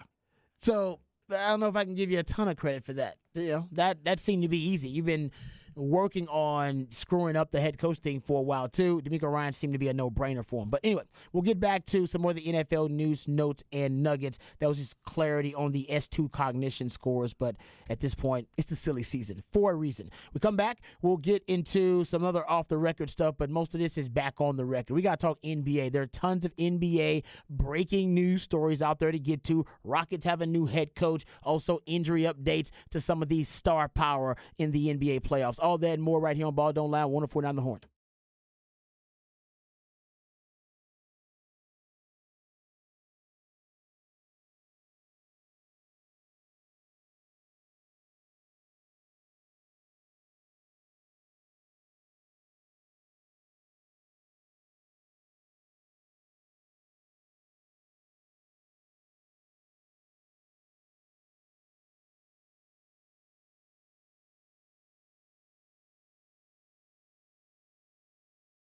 Hey, what's up, folks? Lifetime Longhorn Rod Babers here. Austin is a beautiful city, thanks in no small part to the skilled craftsmanship of ironworkers, local Union 482. They've been helping shape Great Austin since 1935. As the city continues to grow and thrive, so does ironworkers, local Union 482. They don't go to the office, they build it. You see the labors of their love all over this great city and iconic landmarks like DKR Stadium and the Pennybacker Bridge. And if you're looking for an exciting new career and you're frustrated with your work choices and you just want something new, something fresh, how about joining my friends over at Ironworkers Local Union 482. You can become a member and accept the challenge of becoming the best version of yourself while helping shape Austin's economic development. Ironworkers Local Union 482 are hiring 3,000 people right now for a huge project, so become a member of Ironworkers Local Union 482 and take pride in the type of teamwork and craftsmanship that helps shape the future of this great city. Maximize your potential and be your best self today by applying at ironworkers482.org. That's ironworkers482.org.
Welcome back to Ball Don't Lie right here on 104.9 The Horn. It is a Smooth Soul Monday, but it feels like a breaking news Monday because the stories just keep on coming. The NBA right now is trying to keep up with the NFL, since the NFL has got the bombshell Aaron Rodgers story that's kind of taken over the sports headlines. A couple of NBA nuggets. Ime Udoka has been reported to be the head coach, or accepted the job to be the next head coach for the Houston Rockets. That is reported by Adrian Wojnarowski. So that actually is a hell of a Woj bomb and a good one if you're a Rockets fan. Also, Adrian Wojnarowski also reporting that Milwaukee star Giannis Antetokounmpo is set to return to the lineup versus Miami tonight. Said he warmed up on the court pregame, feels ready to return after missing games 2 and 3. Also, just staying with the NBA topic here, Rose did also report earlier today that Kings guard De'Aaron Fox did fracture the tip of his left index finger in Game 4. But there's still hope that he will try and play Game 5 on Tuesday. So Fox will need to play with a protective covering on the finger, says Woj here. All right. Some other news, DeJounte Murray has been suspended for Game 4. That'll be happening tomorrow. He has been suspended for bumping a ref. So he'll be out of game. And also Kyle Anderson for the Minnesota Timberwolves has an eye injury that he will be out for Game 4. So both those series seem much more likely to be closed out tomorrow. Yeah, I would love to see just kind of a analytical comparison about injuries to star players in the playoffs compared to this season. Because we're just in the first round. I feel like we've had a ton of injuries to star players. And they're playing through it, though. Yeah, and part of it is you're going to get hurt because you're playing more minutes and you're playing harder minutes because it is a playoff game, so you're kind of having to take it up to that next level. But I think a lot of it, too, is just that they're not used to the type of physical play that happens as much. And a lot of these guys fly to the basket with a lot more force. Well, they don't seem to think that they're going to get stopped in the air. Because it's like, this is the playoffs. I'm not going to let you have the lane in the playoffs. Yeah, and in the regular season, you may do that and get to the basket, or if you do, the guy will kind of catch you or something. Yeah. But in the playoffs, guys are flying to the basket, and the guy's like, no, I'm just gonna stand like a brick wall in your way. You're going to hit me and hit the ground. Right, it's been like 2 injuries just from that alone. Like, Ja's injury was initially kind of like that. Yeah, Ja was a guy taking a charge. Giannis was a guy taking a charge, too, I think. Giannis was like that, too. Yeah. And I wonder, is that the argument against load management, that you have to almost callous your body to a certain extent to that type of play? Yeah, I mean, and that's – you playing more will help out. It won't help out in like the Kawhi Leonard situation where and all reports are that his knee actually swelled up. You could visually see it swelled up. So it was not a tough weekend. His sister was and that is people are saying they probably knew about that going forward. I don't know how close they were as siblings. I'm guessing not close enough to give her a lot of money. Yeah, I mean, but yeah, it's still, you never want to hear that. Agreed. The news of her getting arrested. If you didn't hear, she is being charged for murder. Yeah, so not great news coming out of the Kawhi camp on that, or the Leonard family, or whatever. And they've already gone through a lot to live in a family. You're talking about they've had some tragic deaths in that family, immediate family. Yes. So Kawhi's going through that. His knee did swell up. So as much as it is, he is a load management guy and is a guy that has his own doctors and everything else. All reports are that you could physically see that he was not faking it, and he played Game 2 on a knee that was already swollen. Oh, I don't think any of these guys are faking it. No, Kawhi Leonard is the one that falls into the camp of he's been known to take time off for injuries that no one could verify. But actually, late this season, he has been the opposite. He's been playing a ton down the stretch of the second half stretch of the regular season, post All-Star break, and of course in the playoffs. Yeah. But his reputation is load management guy. Yeah. No, I mean he's one of the key, and I have my own doctor's guy. And I have all that. Like I'll stay back in San Diego. I love how the Spurs pretty much popularized load management. Yeah. And then it blew up in their face with the Kawhi thing. Oof. It was taken like they're the ones, they unleashed this. They're the ones who actually put on an injury report at one time. Tim Duncan age. Exactly. Like mocking the NBA pretty much, and now load management out of control, and it blew up in their face with the Kawhi. You know what? It didn't fully, and the fact that if you're like, when you see what Clippers fans are going through with this, where you're like, he is the best player. We had to go for him. Like any team would have done it, but we'll probably never win a championship with him because he can't stay on the court. Spurs fans are a little bit, you know what? Maybe not the worst thing that he left. Nope. It did not help us, but if you had a guy that was going to play 45 games a year for you and you had to pay him a supermax contract, also not the best thing. And if you get Wembanyama, it'll all be Oh, if we get Wembanyama, yeah. It's like it was all God. It was all God. Sorry, playing. Uncle Dennis. It'll be like playing Drake. God's playing all the time. God's playing. All right, we'll come back. We'll get into I talk some Texas basketball on the other side a little bit, but also have a Texas football conversation I want to get into. There's a conversation being had about the University of Texas around the country, and I don't know if it's the conversation that y'all want them to have. We'll have that debate on the other side right here on Ball Don't Lie. 104.9 The Horn.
Welcome back to Ball Don't Lie right here on 104.9 The Horn. Smooth Soul Monday edition of Ball Don't Lie. That's when we play jams that are intended to soothe the tortured soul of sports fans who may have had a tough weekend. And actually, we've been dealing with a lot of sports stories, actually. It ain't been a tough show at all because we've been getting breaking news, seems like every hour on the hour. The biggest of those breaking news stories, Aaron Rodgers to the Jets, Jets. It is a done deal. We'll give you some more details about that. But also, we're going to have a lot of fun on the Specs text line, 512-337-3776. Specs text line is lit today because my man Patrick found out it was National Bucket List Day and decided that he wanted to learn about your bucket list items. So all the listeners on the Specs text line, I appreciate your participation. Bucket list item from Carrie. Carrie P says, bucket list to drive the road of death in Bolivia and survive.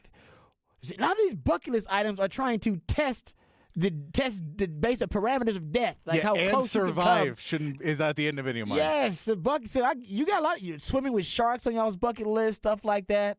Yeah, I don't know about that. See, my bucket list is more like I want to bang Big Bertha. You know what I mean? Like that's a bucket list item for me. I know if I talk to CDC and maybe for some I don't know, nondescript kind of athletic event, he'll let me bang Big Bertha. There's a new Big Bertha now, too, isn't there? There's a new one. Yeah, she's brand new, too.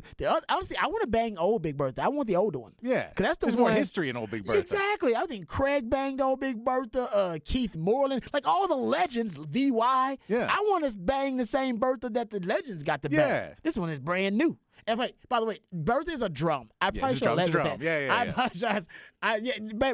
Big Bertha is the drum, like the big drum that Texas uses during games and stuff like that. I apologize. Should have led with that one. But yes, I do want to bang Big. I've never done it before, and I want to bang Big Bertha. Yeah. And I heard it's like even Craig said you can try your best to wear out Big Bertha, like give it everything you got. I'm talking about just all your might, just giving everything you got to Big Bertha. And he said you will not do damage to Big Bertha. Like she's that. Like that's how tough You're Big built Bertha to last. is. Yes. All right. Well, hopefully, Big Bertha.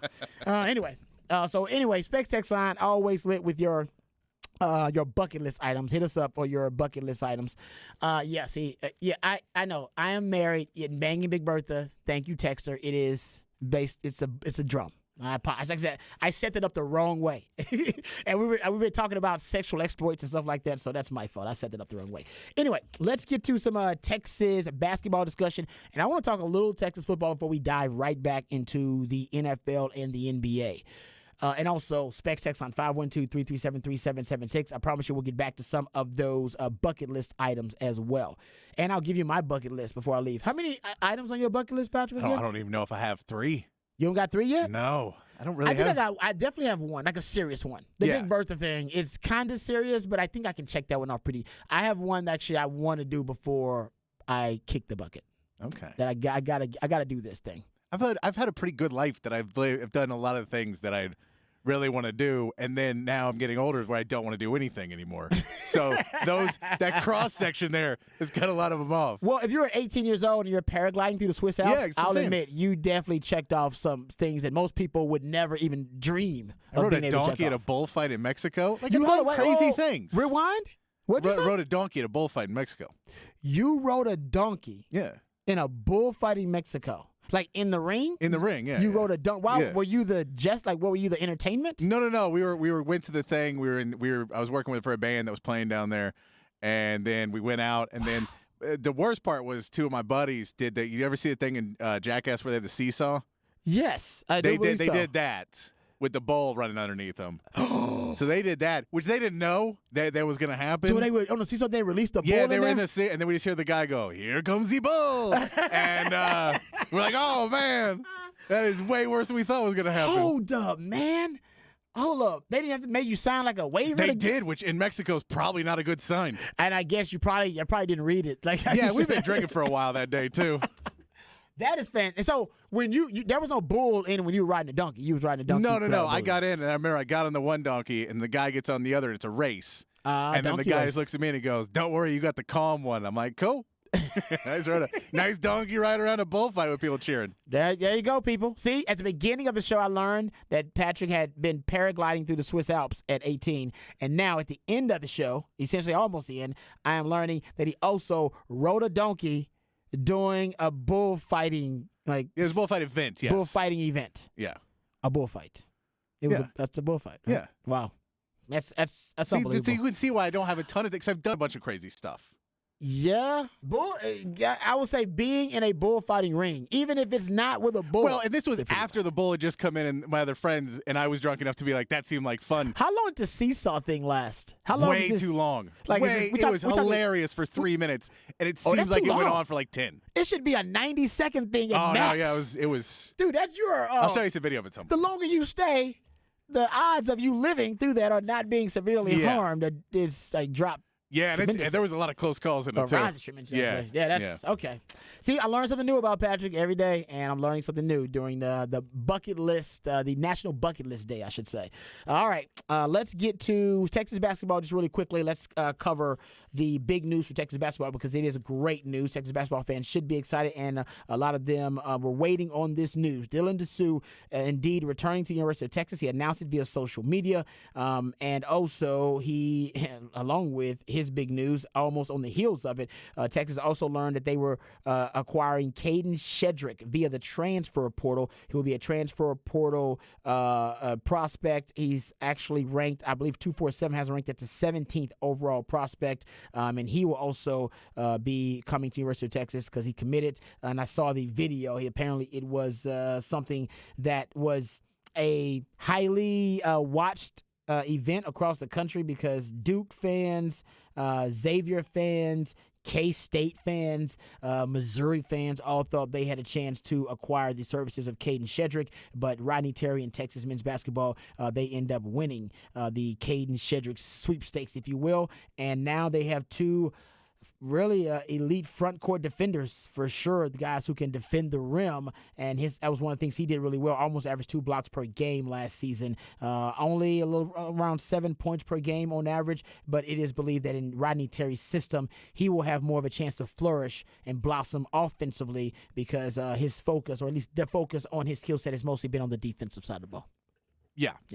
So that's great. I mean, that's great news. So Rodney Terry, also right now there are rumors, and hopefully we can report these tomorrow, that they are working on another transfer portal player or several transfer portal prospects. We know it was reported that Max Asmus was in town last week. He is the highly touted guard out of Oral Roberts, a graduate transfer who is very highly touted, a really good player who's been playing at a smaller school. So that we know he visited, but he is sought after by everybody in college basketball.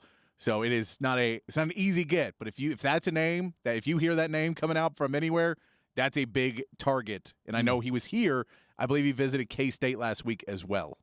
Okay. Yeah. I mean, so I think this will start, not the positive mojo will start the momentum.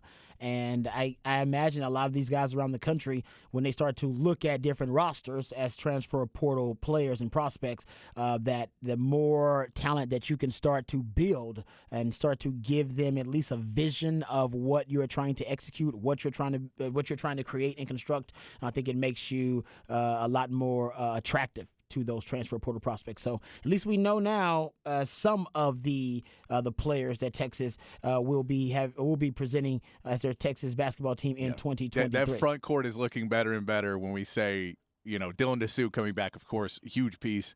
Shedrick, Brock Cunningham is coming back as well in there, and Ron Holland, the super talented freshman who is going to be coming in probably in that small forward spot.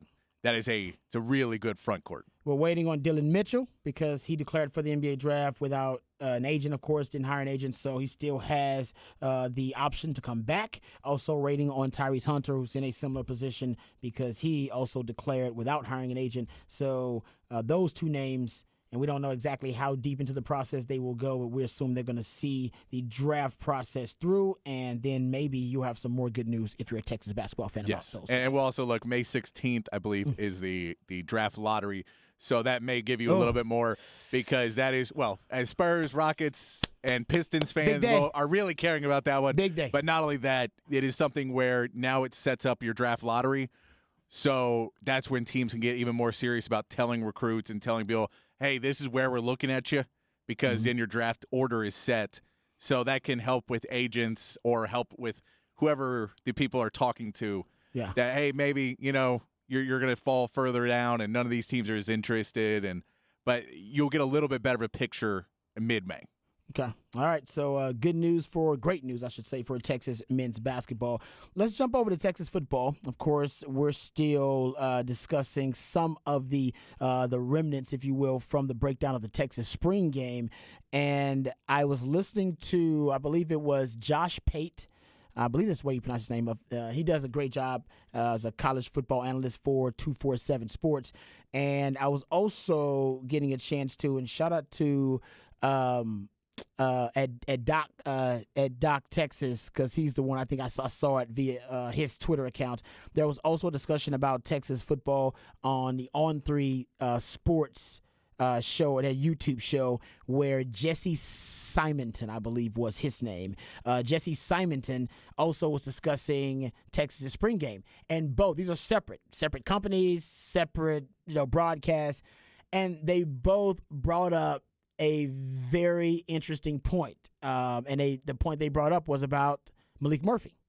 They talked about Texas and, the roster, and talked about what they saw in the spring game, of course.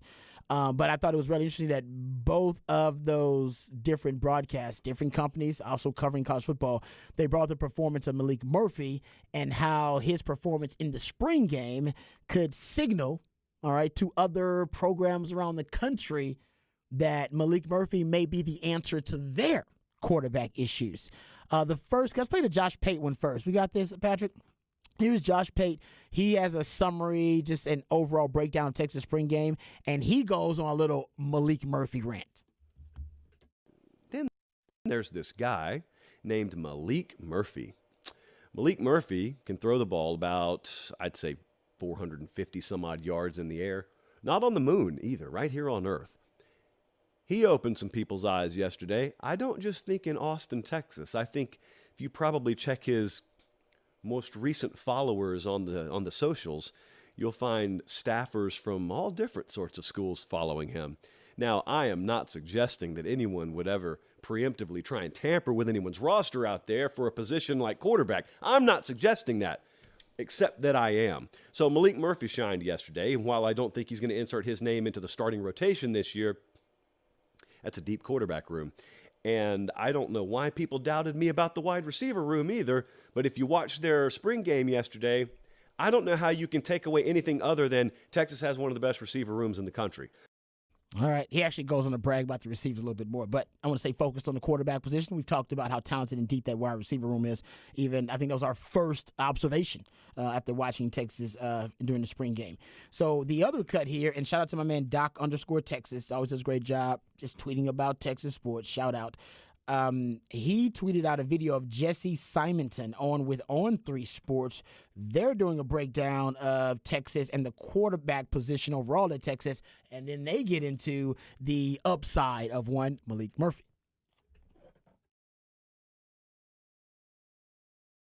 Consider.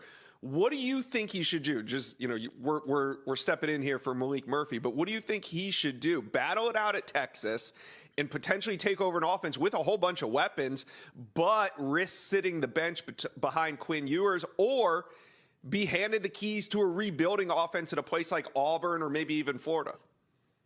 Yeah, if I'm Malik Murphy, I think I'm actually staying at Texas. Again, I think the fact that Quinn, it's no guarantee that he stays healthy. And perhaps, if he struggles in a game week 2 at Alabama, maybe Sark opens that competition back up. The pieces that you talked about at Texas, that's the best wide receiver room in America.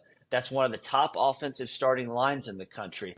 If you go to a place like Auburn, O-line has been rebuilt. Hugh's done a great job there, but there's no receiving talent, and so everything would be on Malik Murphy's shoulders. I think the situation at Florida is even more dire. That offensive line has been hemorrhaged by the transfer portal. Multiple starters now at USC. You lose some other depth pieces at Colorado, Arkansas. And so the receiver talent, Ricky Pearsall is your best guy. And that's just a little slot receiver. So if I'm Malik Murphy, I'm hanging out. I'm getting a bag.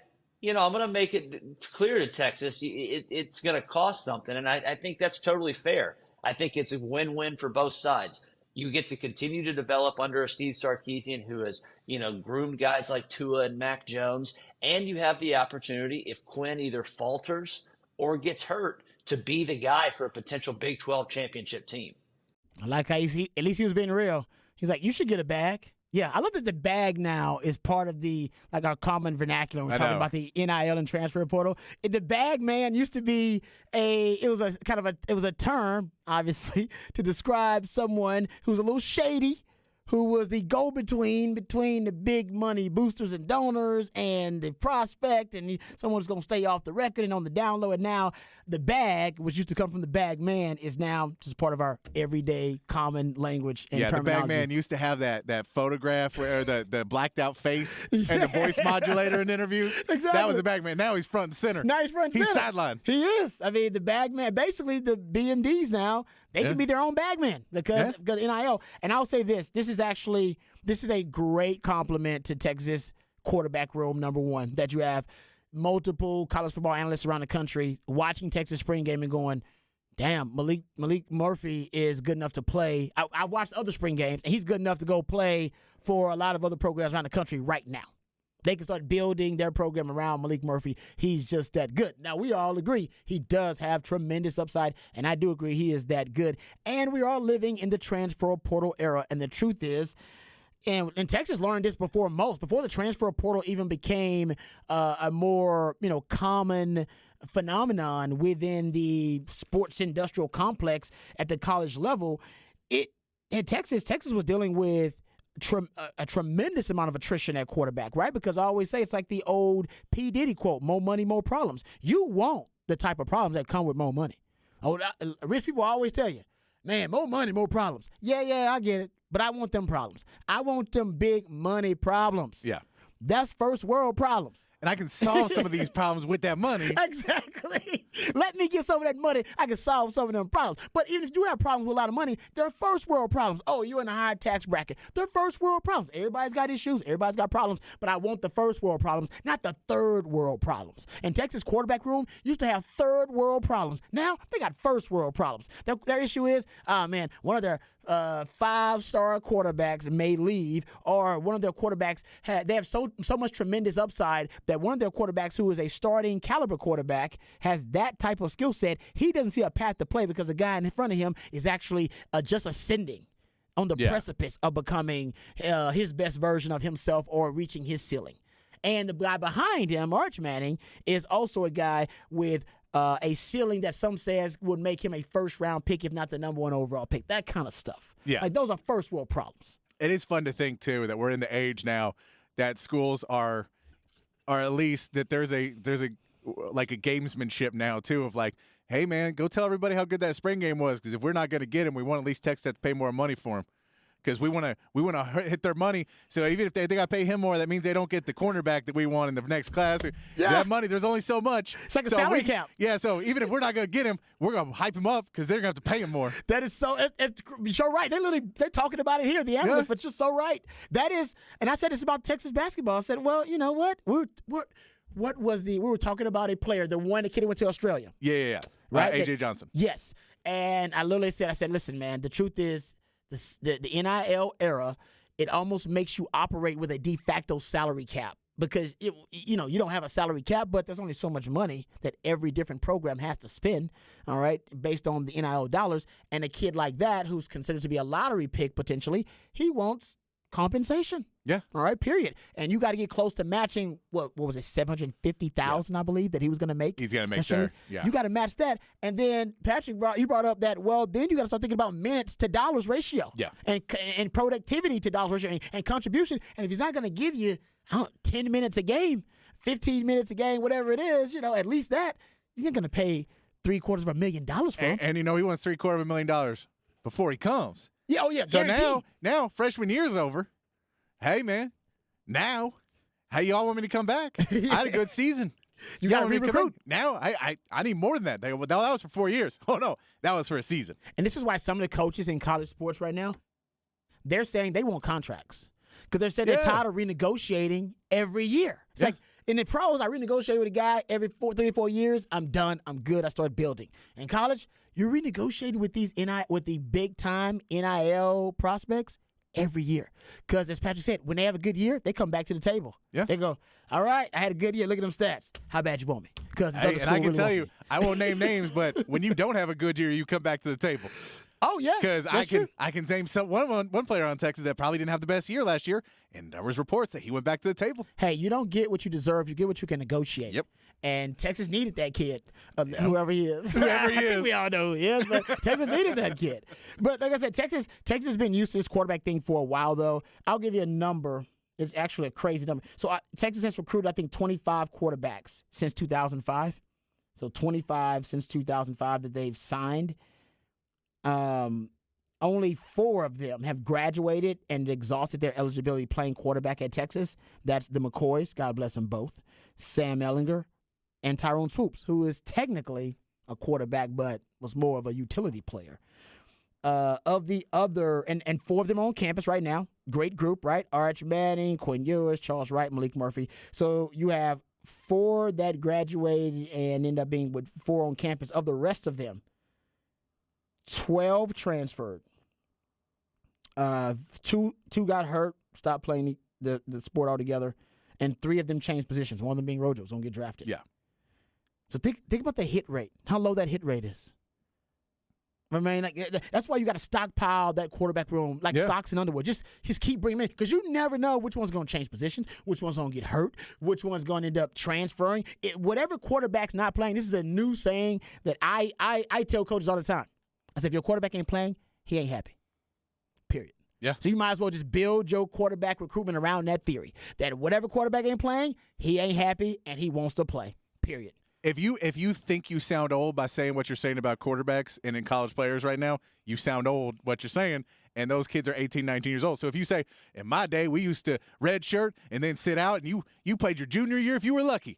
And you're like, do you sound old saying that? Go, yeah, they don't want to hear that. They don't want to hear that. No, we are in a. I get it. That's how we grew up. But that's not the case anymore. And especially for the quarterback position. So this is for Texas fans who are going to freak out when they start hearing these reports and you see them. Don't freak out. It's more money, more problems.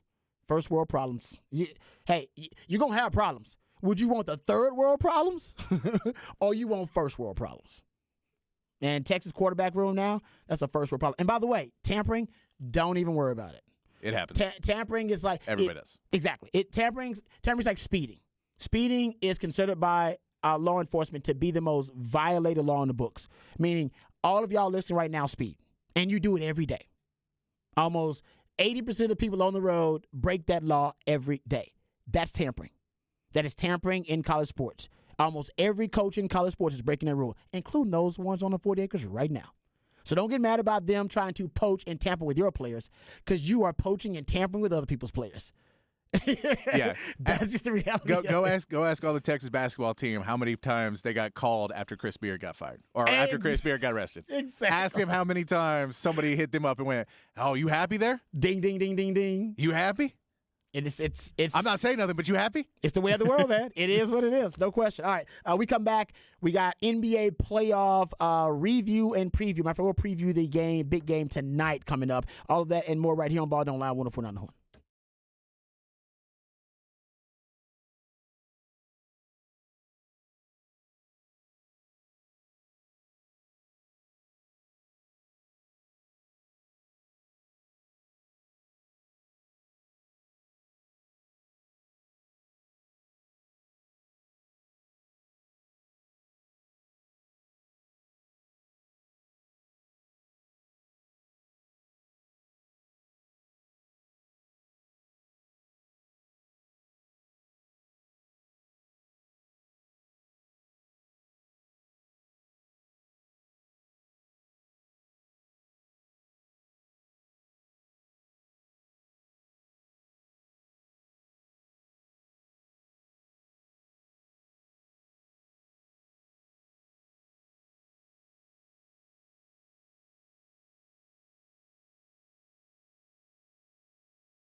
All right, welcome back to Ball Don't Lie right here on 104.9 The Horn. It is a Smooth Soul Monday edition of Ball Don't Lie. Patrick playing jams intended to soothe the tortured soul of sports fans. Patrick also wants to know via the Specs text line 512-337-3776, what are your bucket list items? Because it is National Bucket List Day. I like this bucket lister. It says bucket list, going to outer space. Depending on how young this texter is, no BS. It's a real thing. Yeah, exactly. It depends on how young the texter is. That actually is realistic. If you're, I don't know, say they're 30 and under, there's a good chance that they could see, space travel become something that is, I don't know, basically more mainstream for the gen pop. And I'm not saying like gen pop, but just for more mainstream for citizens rather than corporations and astronauts. Does that fall into your? What space? That's what the SpaceX stuff is about, right? Yeah. Is this? But does space travel fall into your recreational, life risking recreational behavior? You know what? Because it. Oh man, I don't know. I don't know if you can pass up going to space. I mean, they just had didn't that ship? No one was on it, but didn't they have a rocket that exploded? They did. The other day? Didn't Oh man. What is his name? William Shatner. Didn't he go into space? Yeah, I believe so. And go look up this quote because maybe I got it wrong, but I'm just paraphrasing. He said it was horrifying.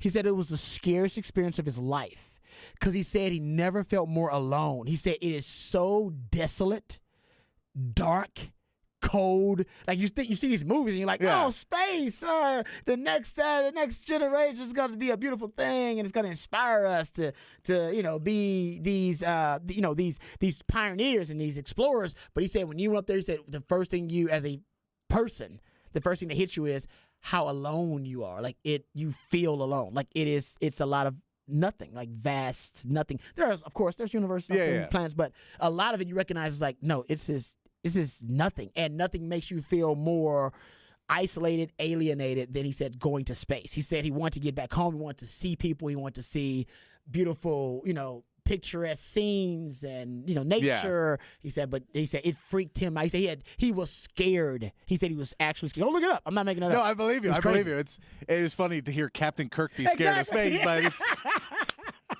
The irony of that one. Yeah. All right, let's get to some NBA discussion here because the game tonight, the Lakers and the Memphis Grizzlies, is going to be really interesting.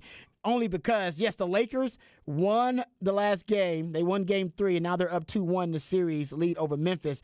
But the Kim Kardashian, Nicki Minaj, Serena Williams size, Cardi B size, Megan Thee Stallion size, but is Patrick, that game was way closer than it needed to be. Think about it. The Lakers had a 29-point lead in the first half, and Memphis scored a franchise low, 9 points in the first quarter. Whew. It was a miserable start for Dillon Brooks. And what did we say? Man, Ja Morant, man, you watch the beginning of the game, you're like, Ja Morant still looks hurt. I don't know if he should be in that game. He was turning the ball over. Couldn't hit anything. It seemed like, man, I don't know if he should be playing. No. And then the fourth quarter. He had 24 points in the fourth quarter and 22 straight points. Yeah. And to get them back in that game and to keep they made a run at it because he scored 22 straight points. I couldn't believe they were back in it. I had to go back and watch it. I turned it off. I DVR'd, had to go back and watch it. And I was like, what? I can't believe it was that close. And went back and watched Ja Morant. And even LeBron, he said after the game, they asked him, hey, Ja Morant scored 22 straight points. What'd you guys do to try to stop him? What was the game plan? And LeBron, I'm paraphrasing, basically said, there's nothing you can do. A guy that good. Yeah. When his outside shot is working, he said our best plan was make him shoot from the outside because he's got a hurt hand and maybe his outside shot ain't working that well. And his outside shot was working. He was like, there's nothing we can do. When a guy that good is hitting from outside and can get to the rim at will, nothing we could do. And you know what? I agree with him. Even AD was sitting right next to him was like, nothing you can do. Guy's that good. No, but we also saw Dillon Brooks. There is something you can do. Which is apparently LeBron went over and had some words with him pregame. Some people are taking what he said. But Dillon Brooks, in the short amount of time he plays a total of 19 minutes in that game, goes 3 for 13. Ooh, it's brutal. He has 7 points, and he gets ejected for popping LeBron James below the belt. In the junk. This is happening. We talked about this. Hey, this is what I was going to send out Saturday night on our text thread. Was we're going to have to name the show NBA's coverage Balls Don't Lie. Jerry, this NBA playoffs.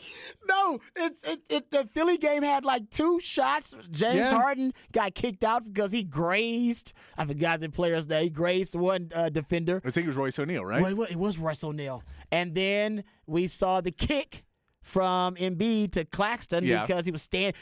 And by the way, stepped over him.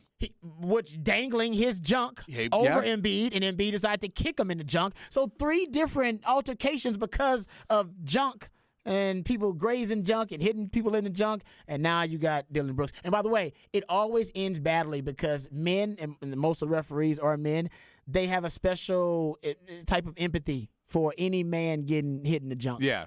They just automatically think, oh, that's why they kicked James Harden out. James Harden shouldn't have been kicked out that game. No. But he hit another man in the junk, and they were like, ooh. No, and Dylan Brooks probably shouldn't have. If he wasn't talking so much trash already, he probably would have got a flagrant 1 on that and not then thrown out. Also, LeBron sold it. Yes. Great job, LeBron. LeBron was on the ground like he just got shot. Hey, you know what? Sometimes you guys know, sometimes it's a slight little graze, and it just, it can be painful. It can be very, very painful. So I think I'm with you. I think he was acting. But we'll see. The Lakers may now be basically giving the Grizzlies a game here. That on the injury report that came out most recently, Schroeder, James, and Davis all listed as doubtful for the next game. Davis too? Yeah, they're all listed as doubtful. Now they could all play. Davis will play. But this is we have to do a Saturday, Monday in the playoffs.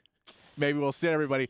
Now, again, it all depends on how they feel tomorrow, or with how they feel tonight. If they're going to come back and play tonight, but they've all been put as doubtful. This may be a gamesmanship that they all said. I don't know if we're going to go to make Memphis try and game plan differently, but we'll see what they do tonight. I don't know if. And you can't risk, man. Ja's getting healthier. Your best chance of winning is while Ja is still, recovering. Because when he gets healthy, and I don't even know if he was healthy. I just think he was finally like warmed up and in the groove by the 4th quarter. And I think the Lakers probably had stopped giving so much intense effort on defense. Was probably part of it too. But man, that dude is electric. Oh, also AD, best rim defending defense he's ever played right now. He has his most shots contested at the rim per game in these playoffs, and his lowest field goal percentage allowed at the rim. So he's a huge part of the defense they play. And Ja Morant was still getting to the rim at will. That's how damn good Ja Morant is. So that's a big game tonight. I think the Lakers, I want to say the Lakers are going to win this game. This is a big game for the Lakers. They can win this game. I think they got control of the series. If they don't, Memphis is a scary team right now. They're young, they're hungry, and they like to whoop that trick. Mm-hmm. Yes, they do. You got to go look it up. Yeah. That's not something derogatory. That's like their. It is something derogatory. It is their song, though. It is okay. Yes, it is something derogatory, but it is like the song they play in the arena. Yeah. Like kids are singing that song. Yeah, exactly. Memphis, they got a weird identity in Memphis. They got a weird identity. All right, we come back. We'll wrap it up. Putting Evan. I'll let you know what is on my bucket list when we return. Right here on Ball Don't Lie, 104.9 Horn.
All right, welcome back to Ball Don't Lie right here on 104.9 The Horn. Couple of more bucket list items before we get out of here.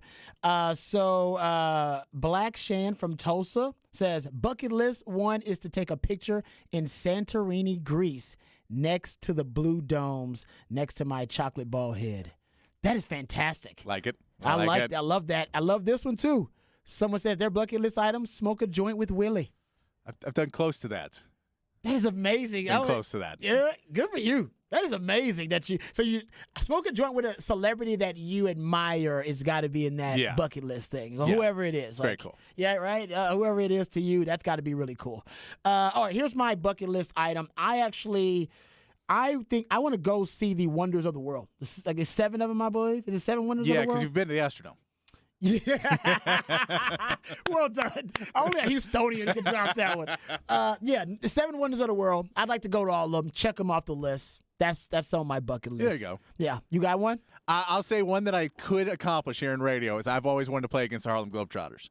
Since I got into radio, I'd want to play for the Washington Generals against the Globetrotters. I never played, but I was on the court with them, and I got a chance to play as a promotional thing when I was doing the show. They always have radio people on with them, so that's one that I'll put on there as a cool thing that I'd love to do. Bro, I missed 5 straight shots. I was so upset. My wife was there. I actually left the arena and didn't even tell her. I was so embarrassed and upset with myself. I left the arena, didn't even tell her. She was like, where are you? I was like, I'm at home. I was embarrassed. All right, well, thank you, man, Patrick. Thank all you guys for participating. Remember, the revolution will not be televised. We talk about it right here on Ball Don't Lie. We love you guys. We mean that. Take care of yourselves. But more importantly, take care of each other. Peace.